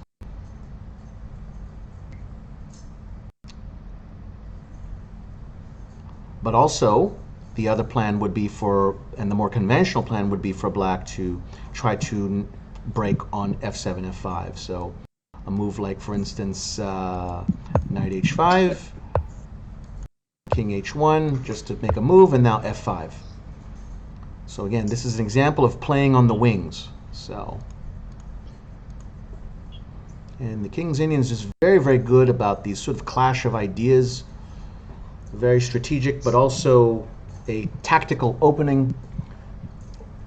There are little tactical nuances and tricks you'll have to be aware of. White is taking more of a positional approach. He's claiming that he has a space advantage in the center. That in and of itself is not a way to announce a win. But, oh.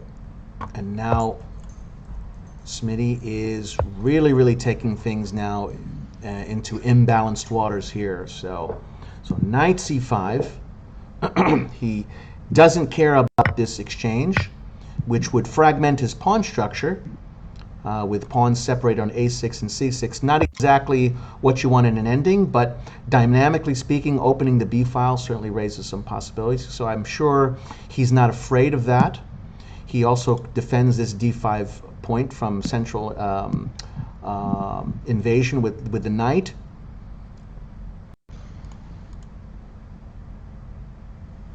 So knight c5, threatening the bishop. Bishop c2.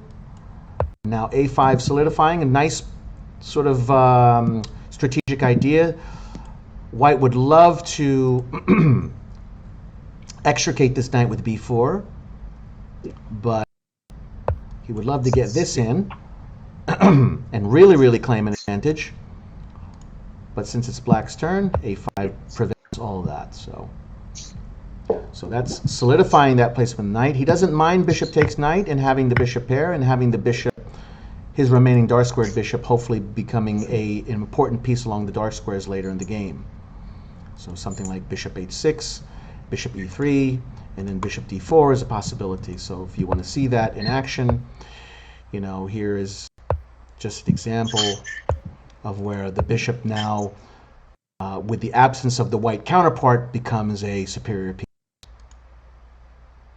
So let's look back. So needless to say, I'm sure Smitty is not concerned about the capture.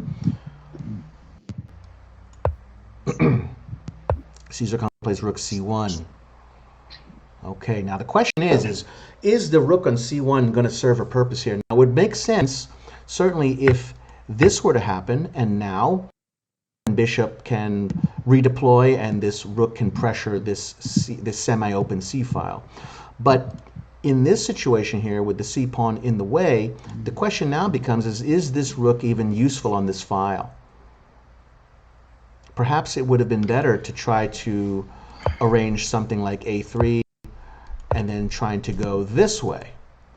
Queen c7, then b4. And that could be a much more useful role for the rook, hoping to exchange pawns, supports and gets behind b5 push, and then maybe b6. And one doesn't seem to be, in my opinion, the strongest square for the rook.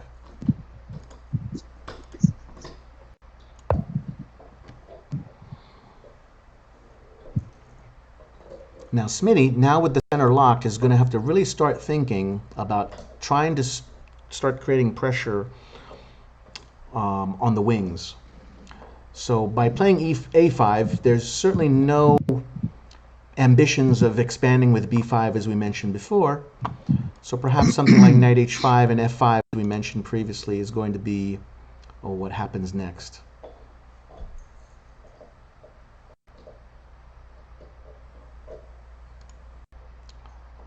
So knight e8 is a possibility also, or knight d7. I don't think knight d7 is as effective since f5 doesn't have enough defenders. Remember, this bishop is here, guys, and it's influencing this point here. So I'm not exactly sure if knight d7 is the best square. Knight d7, if he delays f5, raises the possibilities, let's say, of knight b6 pressuring this point. So let's say b3 and then f5 might make some sense. I don't know. Interesting. But I'm sure this is what Smitty is contemplating.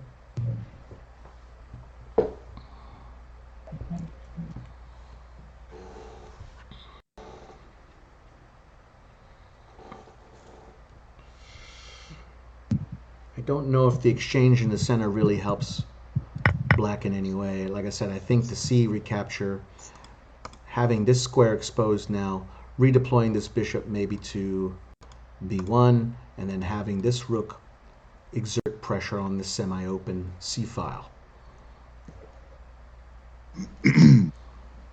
Another possibility for white certainly would also be something like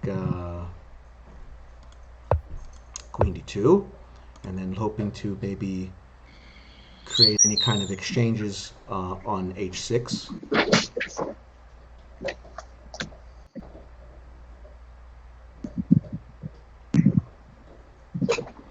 I don't think black, in the event of trying to avoid exchanges here, would be good. Again, our goal is to try to get f5 in if we were black.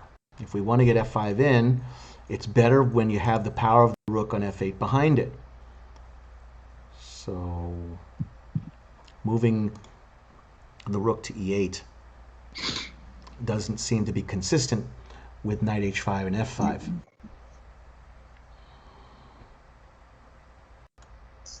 That being said, I don't know if queen d2 is really the right plan either. There's no threat for a kingside attack, which many times is why you'll see this exchange of bishops on h6. Eventually you want to push kingside pawns, h2 to h4, g2 to g4, and then you have the rook on h1 behind it to unleash the power of opening the file. Here, the white king is already castled kingside, and there is no threat of a pawn storm. There is no rook on h1 behind it to support that push. So I'm not exactly sure if bishop h6 is even going to be the most ambitious way to play for white. So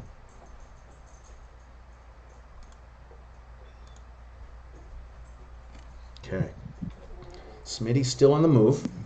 He's investing several minutes so far trying to figure out the right configuration of his pieces. I'm wondering if he could wait a little bit further with just a waiting move, queen c7. Again, that doesn't change the position very much.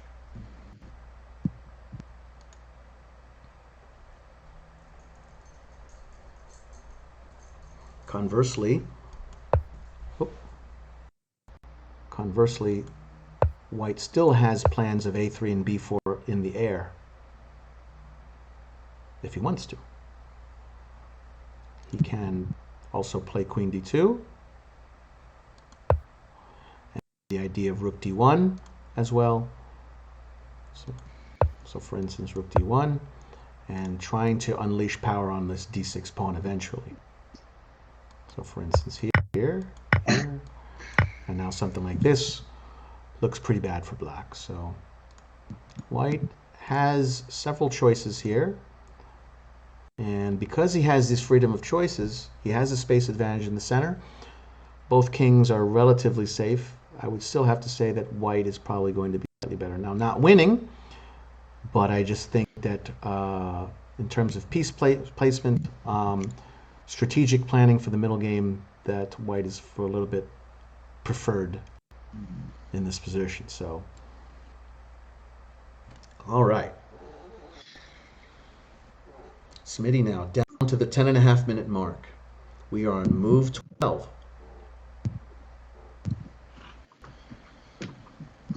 And I think that he's got to... Oh, let's go back to this queen on d8. I think he's still got to follow through with this knight h5. I think that's going to be his best action. I think he's worried, though. Now think about g4, which not only stops the knight or forces the knight to redeploy, but it defends f5. But I wonder if playing dynamically in this situation would be okay. He's down a pawn, but this bishop is so active compared, and it's a lot better, or at least in my eyes, a little bit better than its counterpart here. a4 and a3 is in the air, trying to undermine the knight placement here. But actually, tactically, this doesn't work because he's got bishop and queen in this spot too. So perhaps knight h5 is not best. So instead, he's played h5. Okay, so now this is interesting because there's no options of knight g4, so it's not supporting that. While h5 doesn't hurt his position, it is sort of a subtle announcement that perhaps he does not have a plan. So if he's dissatisfied with knight h5, perhaps he is just looking to make a move that is not necessarily come with any particular idea. It's just a move that gains some space, and he's just waiting for white to decide what he wants to do next.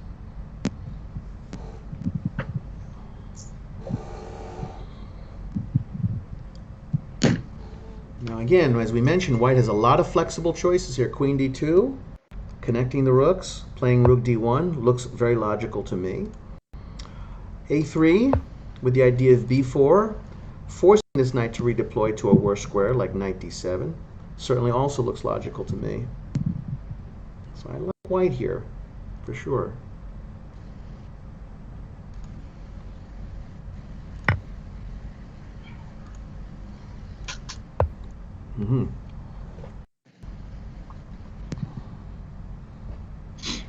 This is our first annual Adobo DeathMatch.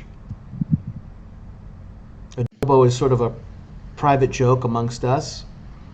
I could certainly fill you guys in at a later time behind the meaning of Adobo, which isn't really anything special anyway, but it was just a nice humorous name since there is something we kind of have in common with all of us. Hopefully, if this really takes off, guys, we can really start doing a lot more matches. Maybe even I can play. But honestly, I really like doing the commentary. These guys are relatively even matched. They're very close in ratings.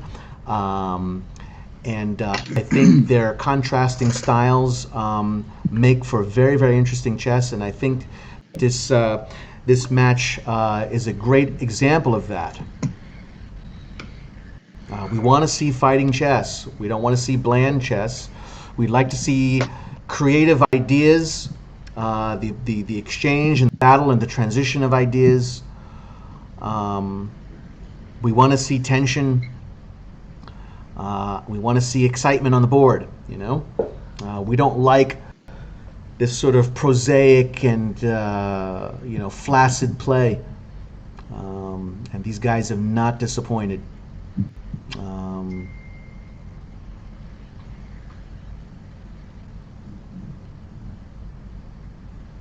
So Caesar Khan is on the move.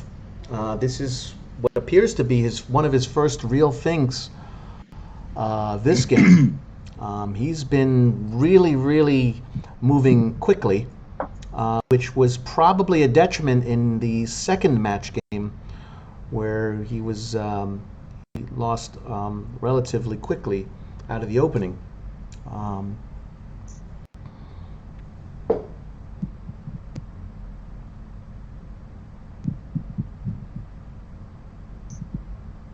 Again, I would have to think that Caesar Khan realizes that he is in a comfortable and safe position, and he has a choice of plans, which is really ideal. If you're white, I think any white player would love to have a position where he has the freedom to choose between different plans, none of which are bad, all of which are quite reasonable and logical. So king h7 was the idea, I guess, between h5. I'm not exactly sure what king h7 does. I think he's wanting to play knight g8. So this is some real depth of ideas here. And if that's really what he's going for, that's rather creative. So let's say a3, then knight g8, and now he gets maybe to get f5 or exchange bishops with bishop h6. So something like this looks quite deep. That being said, though, Caesar has stopped that plan and played bishop g5. So now knight g8 is definitely not in the air. Black will probably, if my hunch is right, if that's exactly what Black wants to do, he's going to need to redeploy maybe the queen to e8. Actually, no, maybe not e8, queen c7. Queen e8. I'm not so sure it quite works this way because this pawn is hanging. But even though he can take with queen, I really, really wonder if this is going to be something he would want. I would think that having such a superior knight on d5 for white, even though he's relinquished his bishop pair, having such a dominant knight in a somewhat closed position is going to be an advantage to him versus the bishops. It's going to take him a while to get these bishops to open up. Okay, so king h7, bishop g5, and now indeed queen c7 has occurred on the board. So he is unpinned, and now the question is will Smitty follow through with knight g8 and bishop h6, or knight g8 and f5? So I'm very curious. Now, if Caesar Khan wants to just avoid the knight getting to g8 and just capture, I don't think this comes with the same effect because he doesn't have knight d5 here. So that's a little nuance there. So in that sense, bishop takes f6 doesn't seem to be as logical as in the sequence we looked at before.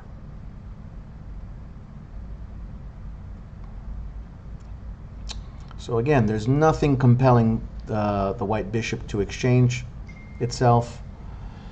I think the key thing is this rook on c1 doesn't quite look like it belongs there.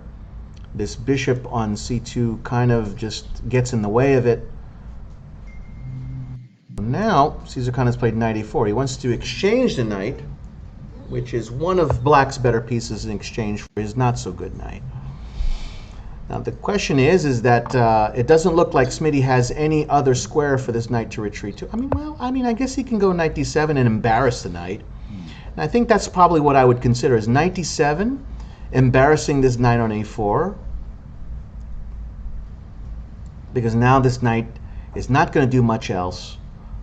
At some point, I think Smitty could play c5 and lock the center, if he is allowed to.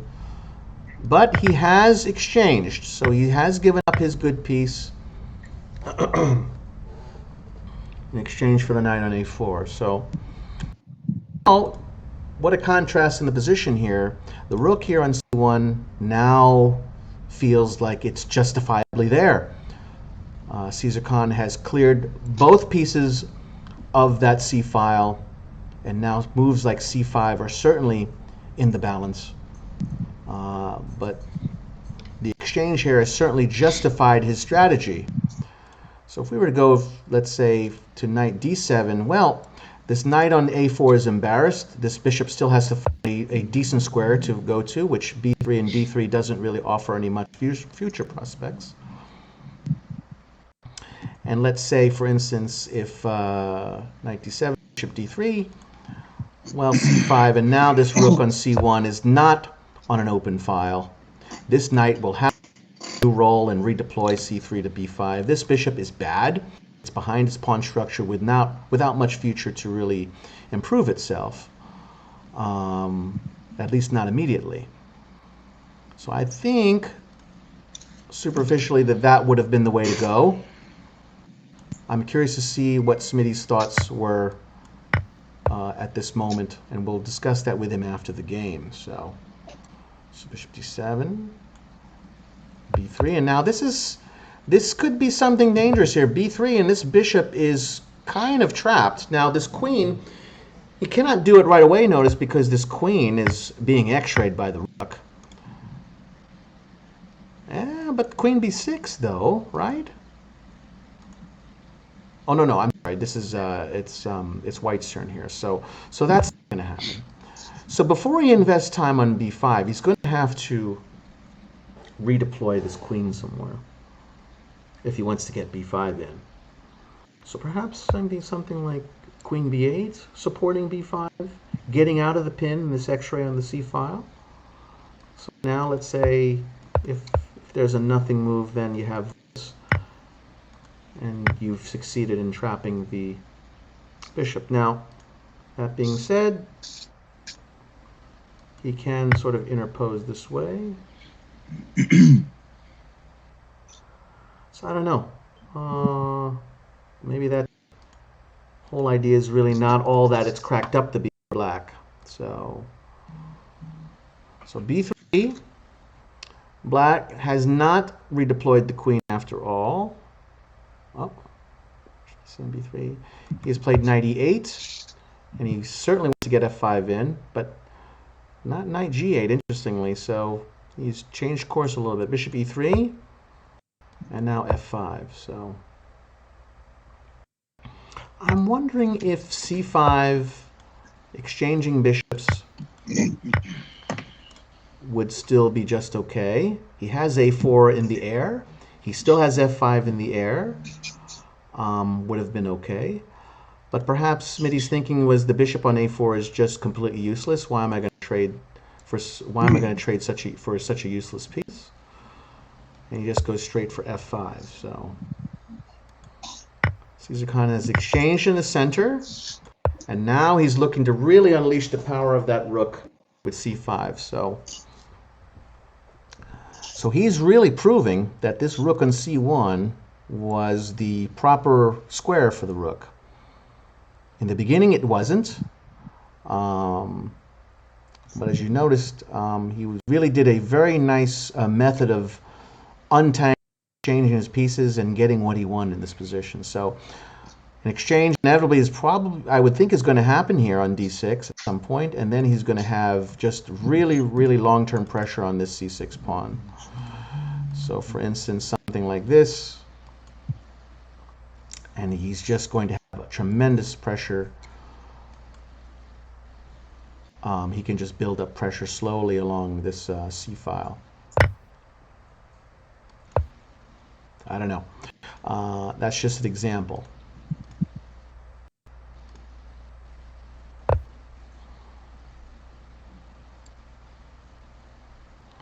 Four, attacking the bishop, bishop f2, g5 and g4 now. Now with these arrangement of pawns locked up, g5 and g4 is going to have to be his only active plan. Plays rook f6, interesting, rook d1, again putting pressure. He cannot exchange here because so this is tactically flawed. So I still think that is for choice here, bishop f8 defending, but he still cannot really unleash anything along this. He cannot open up the d file favorably. I think that will only be favorable for white. Now I think at some point he's going to have to untangle, maybe getting this bishop maybe here, or no, I don't think he can because this pawn is loose. But I would like to see him get something like rook f7 and knight f6 in, letting that knight join the action. But he can't quite do that yet.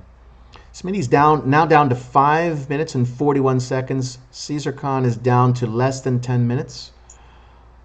So again, I think both players know what's at stake. They know that this could very well be the final decisive game in the battle.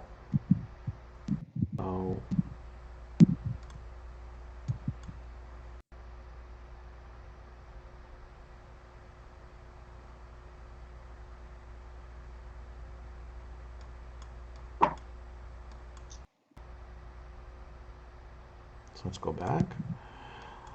What was played on the board was actually knight c3. And now his only real active plan, which is very King's Indian-esque, is now he's got to maybe get rook g6, g4, knight f6, you know, move like queen d8 and start generating counter chances on the king's side. White strategically has succeeded in getting what he wants on the queen side. So black's position on the queen side seems to be collapsing. But if he can generate enough threats on the king side in time to distract white from his eventual plans, white probably has a strategically won game just with his plans managing to come to fruition first. But again, generating enough counter chances with black will serve as an ample distraction from white following through with the rest of his queenside plans. So I think both players are recognizing that this is a critical, vital moment. And anytime you're dealing with pawns and exchanges of pawns in the center, that it has to be considered critical. I find to be the most critical moments of the games, in the middle games, to oftentimes involve pawn captures. So pawn capture has taken place. So now the question is rook takes, which I think looks good. It gains time on the queen. It opens up the square for the knight. The g4 push is still in the air. But he doesn't take. He plays queen d8. Bishop c5 now defending. Was Smitty's plan to just clog up all in the center? It may have been. Because now rook g6, g4, now this queen can join the struggle on h4. There's not many pieces around the white king to help defend. This bishop on a4 is basically cut off from the king. So this could be very, very resourceful play. My thought would have been just play rook takes d6 here, gain time on the queen, and then continue with your plan of g4. But Smitty just plays very, very patiently. He just cuts off any chance for white to advance his action on the queen side. King h1, g4. King h1 now clears the g1 square for the rook. So Caesar Khan is trying to get his pieces to defend and surround his king as quickly as possible.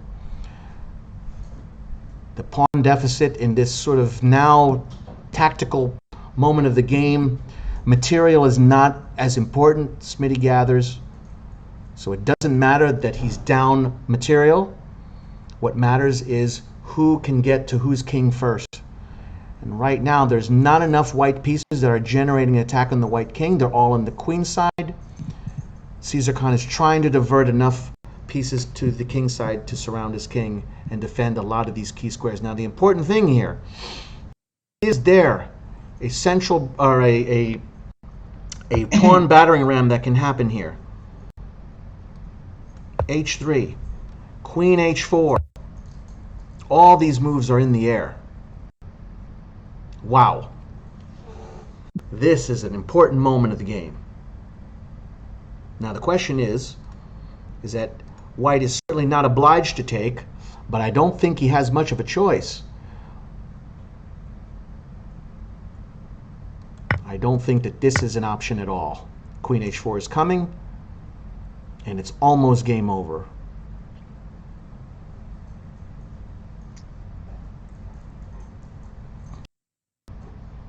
Just as an example, queen h4, king g1, 2, king f1. Oh, wait, he still has bishop g1 here. Interesting. Bishop h6 looks very nice. Steve, I got to run to the front real quick, okay? What's up? I might need just a minute. Sure, I have some time to. You sure? Okay. Okay.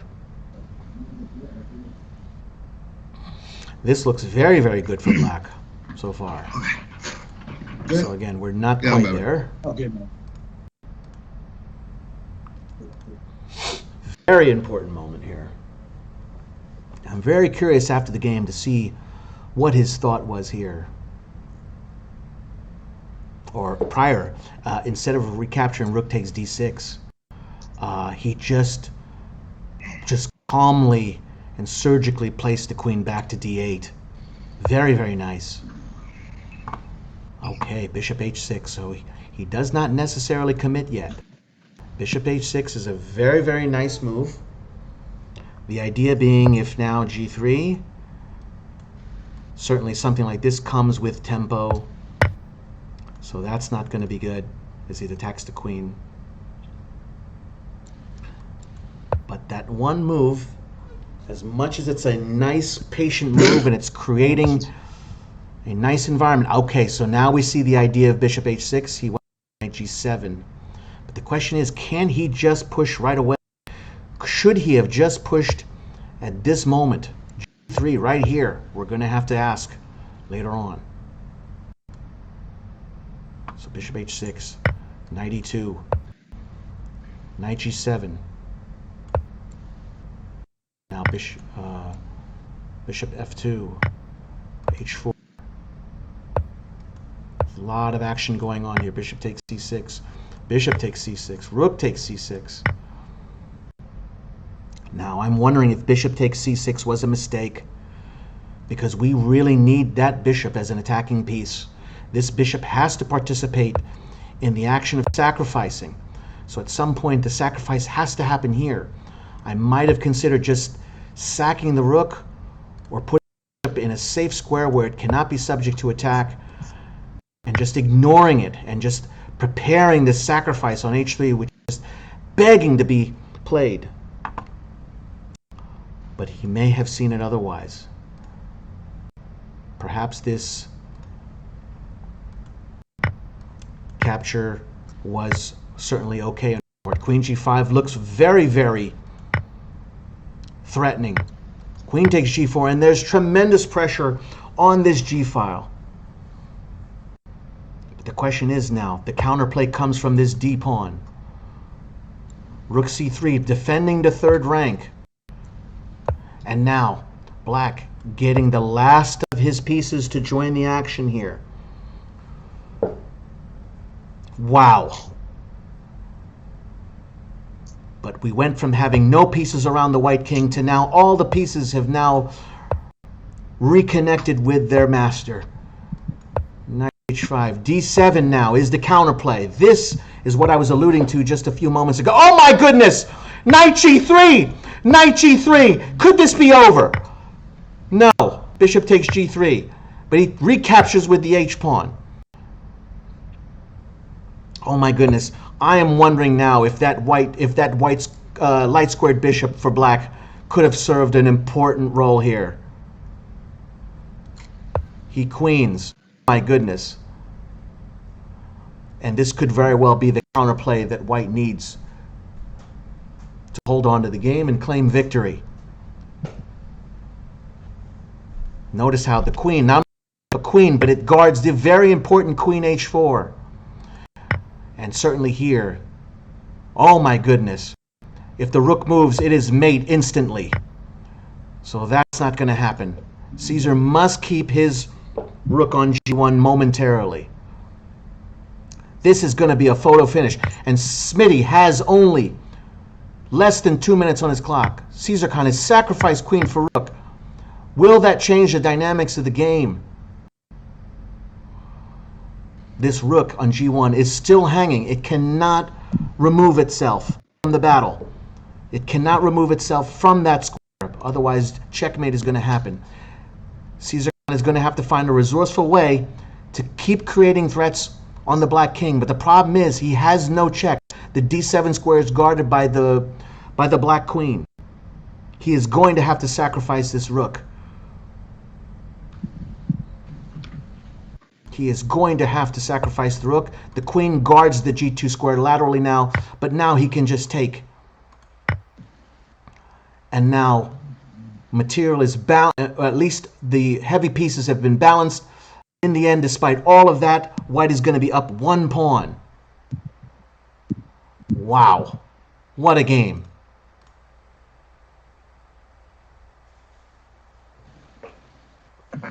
Rook takes g8. Caesar has to see that moving this knight, laterally defending this g2 pawn, is going to be his chance.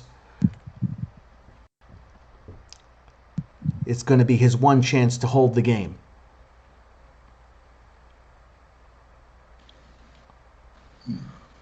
Wow.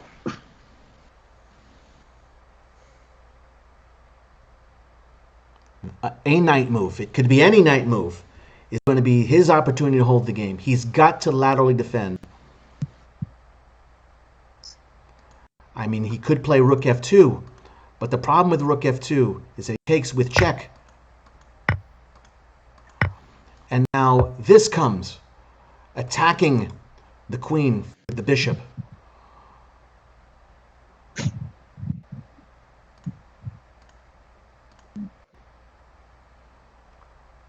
Caesar on move, and he's got less than 5 minutes. He's approaching the 4-minute mark. Smitty, less than 2 minutes. Now remember, guys, they are playing with 5-second increments. But this 5th final and decisive game in a 2-2 match is going down to the wire. Both these competitors have not disappointed. They have not disappointed.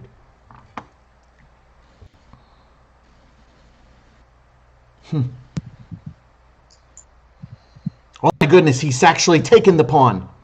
We didn't consider that. But yes, that was an obvious move that we missed. Queen h4. We missed the most obvious move. Because he has rook h3. Wow. And he gets back just in time. Oh my goodness. Yes. Everything I just said was all wrong. King takes h2 is probably winning. I don't think that there's going to be enough threats at this point for black to generate. Queen h4, for instance, rook h3, and there are no more threats on the white king.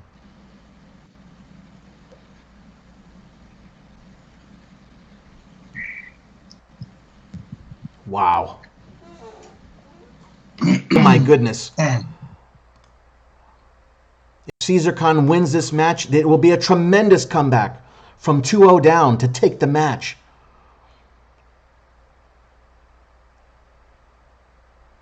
Smitty's one chance, and it's going to be hard for him, is that because he's down on time, he's got to try to win on time. But the problem is he's not winning on the board. And Caesar Khan has a almost 3.5 minute advantage on him.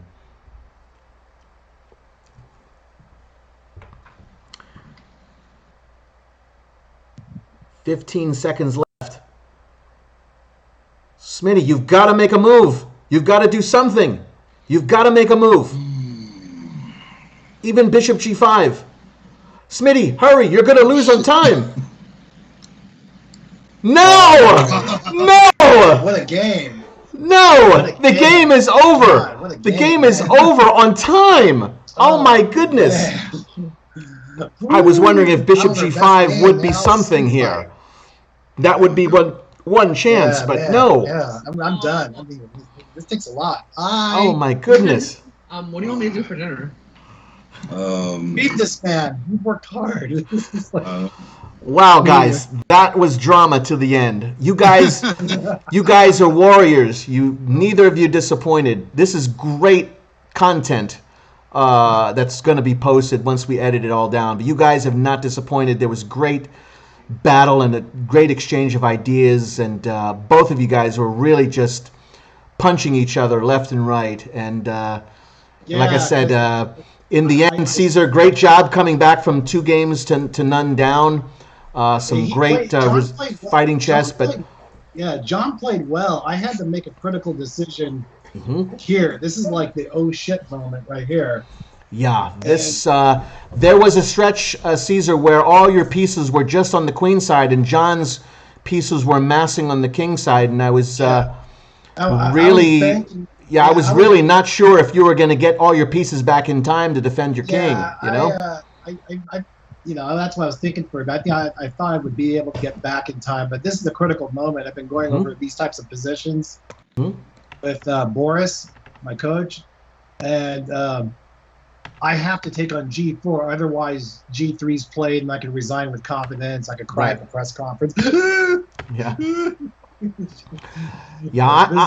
I'm curious, Smitty. I know you played sort of these moves, Bishop H6, Knight G7, but why not just play G3 right away? Let's go back about move 30.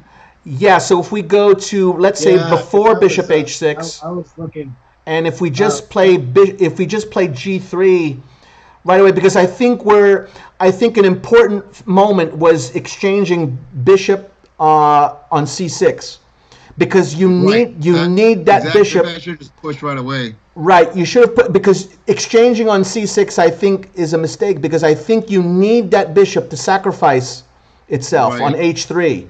Yeah, maybe I should have just pushed it up to Bishop E. Yeah, I think you just play Bishop E6. Never mind that the rook is hanging on A8. The rook on A8 is meaningless. I wasn't worried so much, but then I was like, you know what? I have enough pieces on the king side. I'm gonna use my rook too. I'm gonna throw everything over there. That bishop at A6, and you can launch it. That's the usual in the King's Indian. That usually cracks everything open. Done. I was like shitting my bricks, going, if he does G3. I'm gonna have to play a weird move like this, because then you take, and then I gotta burn a tempo, and then I gotta defend weirdly. I mean, it's really strange, but it's like. But that being says here, but I missed that. I think a bishop because I'm using the H2 pawns to swing. I think definitely Bishop H6, which I think is fine, but Knight G7 might have been a little slow. I think you've definitely, in these King's Indian positions where you're attacking, you need that light square bishop as an attacking piece. My time was bleeding, so I thought I was gonna be able to trap his king in the corner and drop my knight in there like a Nate. Right, which you did, and that was very, very, very creative. Definitely very consistent to King's Indian style for players like that. But because this is the type of defense I was gonna do, is like rook c2, knight c1, and then defend everything like a mother and trade off the light square bishop at some timely point, and then just cross my fingers, Shit. But definitely great, tremendous resources there, defensive resources there, Caesar, too, on your part. So because it was interesting, because another critical moment was earlier on. I think there was a. I have to play this move, otherwise I'm finished. When I didn't take the pawn, I didn't take. Yes, that was actually. I'm very curious, Smitty. Why didn't you play rook takes d6? I mean, I thought that what you did was fine, but because of the attack. You saw queen d8. I'm going to use. Turn his pawn into a traitor. I thought that was I thought that was very, very creative on your part. To your credit, you just ignored it. Then you saw like he couldn't when he went bishop C5. I thought that was a mistake, because he was kind of guarding that, guarding the king a little bit. Right, exactly. Perfect. That's what it was for, is to be able to go to the other side. Right. No, I thought that was very, very creative on your part, and I really, really like that idea of not recapturing right away. This is all only moves here. So here, promote. That's critical. And then I thought, okay, one more tempo, trade off a pair of rooks, and then I thought for a while here, this is the game right here, and I go, oh, wait a minute, I could just take up. I had to be sure. Right. No. I mean, it was well played on both parts. There's no shame on either of you guys' part. It's the critical moment. I used to panic in these positions. I'm going, okay, am I ever going to get made in, or to defend brilliantly? And then I just take simply, and I go, wait a minute, I have the if queen h5 check, and then rook h3, and then I'm cool, because I have an x-ray attack on h6. Right. For me. But this was all precision. Yeah. I mean, I think maybe this move, you're right. Bishop c5 might have been. Yeah, I think it's misplacing the bishop because that's a defender of your king. Yeah.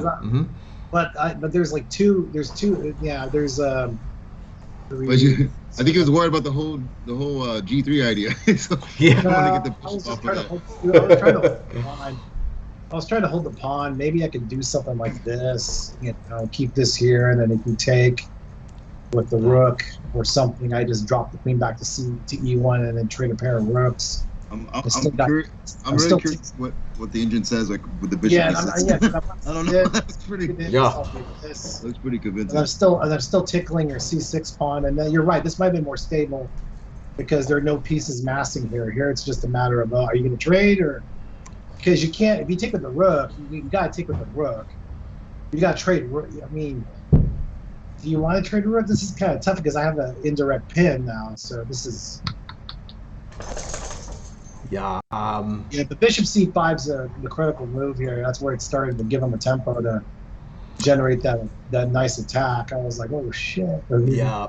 I definitely liked the way these games were played, man. You guys did not disappoint. So yeah, because I think here instead of bishop c5 trying to be greedy and hold that silly pawn, I could just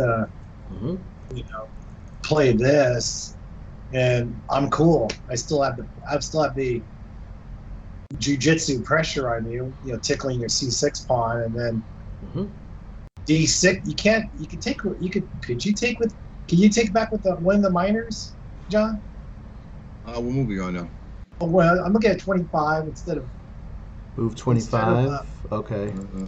25 instead of bishop c5. I'll play knight e2, and then so let me share my screen. Yeah. So okay. Yeah. So instead of bishop, okay. So knight e2. Yeah, knight e2, and then right. Because the problem with you taking still push, right? You still push. Yeah, g4. You'll still push. Okay, cool, fair enough. Yeah, that's the thing, John. Is you always have g4 in the air, like he can't stop it. So. Oh, we can stick the same plan as rook, maybe rook g6. Yeah, but I got bishop h4. Bishop h4 though, yeah. Bishop h4. Yeah, makes sense. Yeah. Yeah. So. But because the text move got a little dangerous for me. It was like, shit. Because I thought I could hold, but I'm playing only moves. It's like here, only move. Yeah. I'm curious to see what the engine says. Shit, Yeah. I think with knight e2, rook takes d6. I think. Yeah, because the thing about knight e2, rook d6 is I just drop back here. And I drop back to e1, yeah. If he moves the rook, I take c6 with a pin and another pawn. Oh, so you're able to put your engine on. I don't know, for some reason I can't even put my engine on. No, I haven't turned on my engine. So no. I mean, like when you're in the analysis mode, like I can't see the game. Like it's weird. Oh, okay.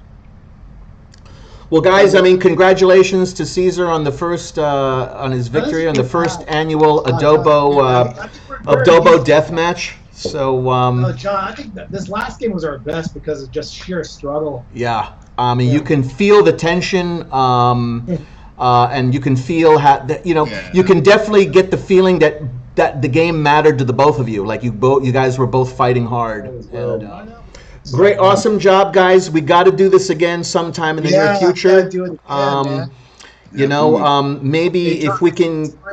Yeah, definitely, guys. Like I said, if this really takes off, you guys could be overnight sensations with this thing, because I think this has got a lot of potential to really, really reach out to a lot of people. Because I think, as much as we see these death matches amongst GMs that barely make any mistakes, I think it's good that we're seeing it come from like some normal chess players where, we can see these sort of, the initiative pass from one to the other, and these blunders take place with a little bit more frequency. But there's also a lot of learning that can happen for viewers. So we got to keep it up, and maybe we can get more people involved with some of these Adobo death matches. I like commentating. I'd love to play. In fact, there was moments I really wanted to really get onto the screen and start playing. But honestly, commentating was just as fun. So I'd love to do it again. So cool, man. So definitely, guys, we're gonna put an end to the broadcast. But great job again. I can't stress enough what a great job you guys did not disappoint. So anyway, we'll stay in touch, and I'll try to get this finished product out to you as soon as I can. All right, guys, that does it for our show. We'll see what it does. Hopefully, we'll see how it takes off. I hope you guys like it. I hope you guys found it entertaining. We're going to do more if we get the reaction that we need. All right? Have a good one.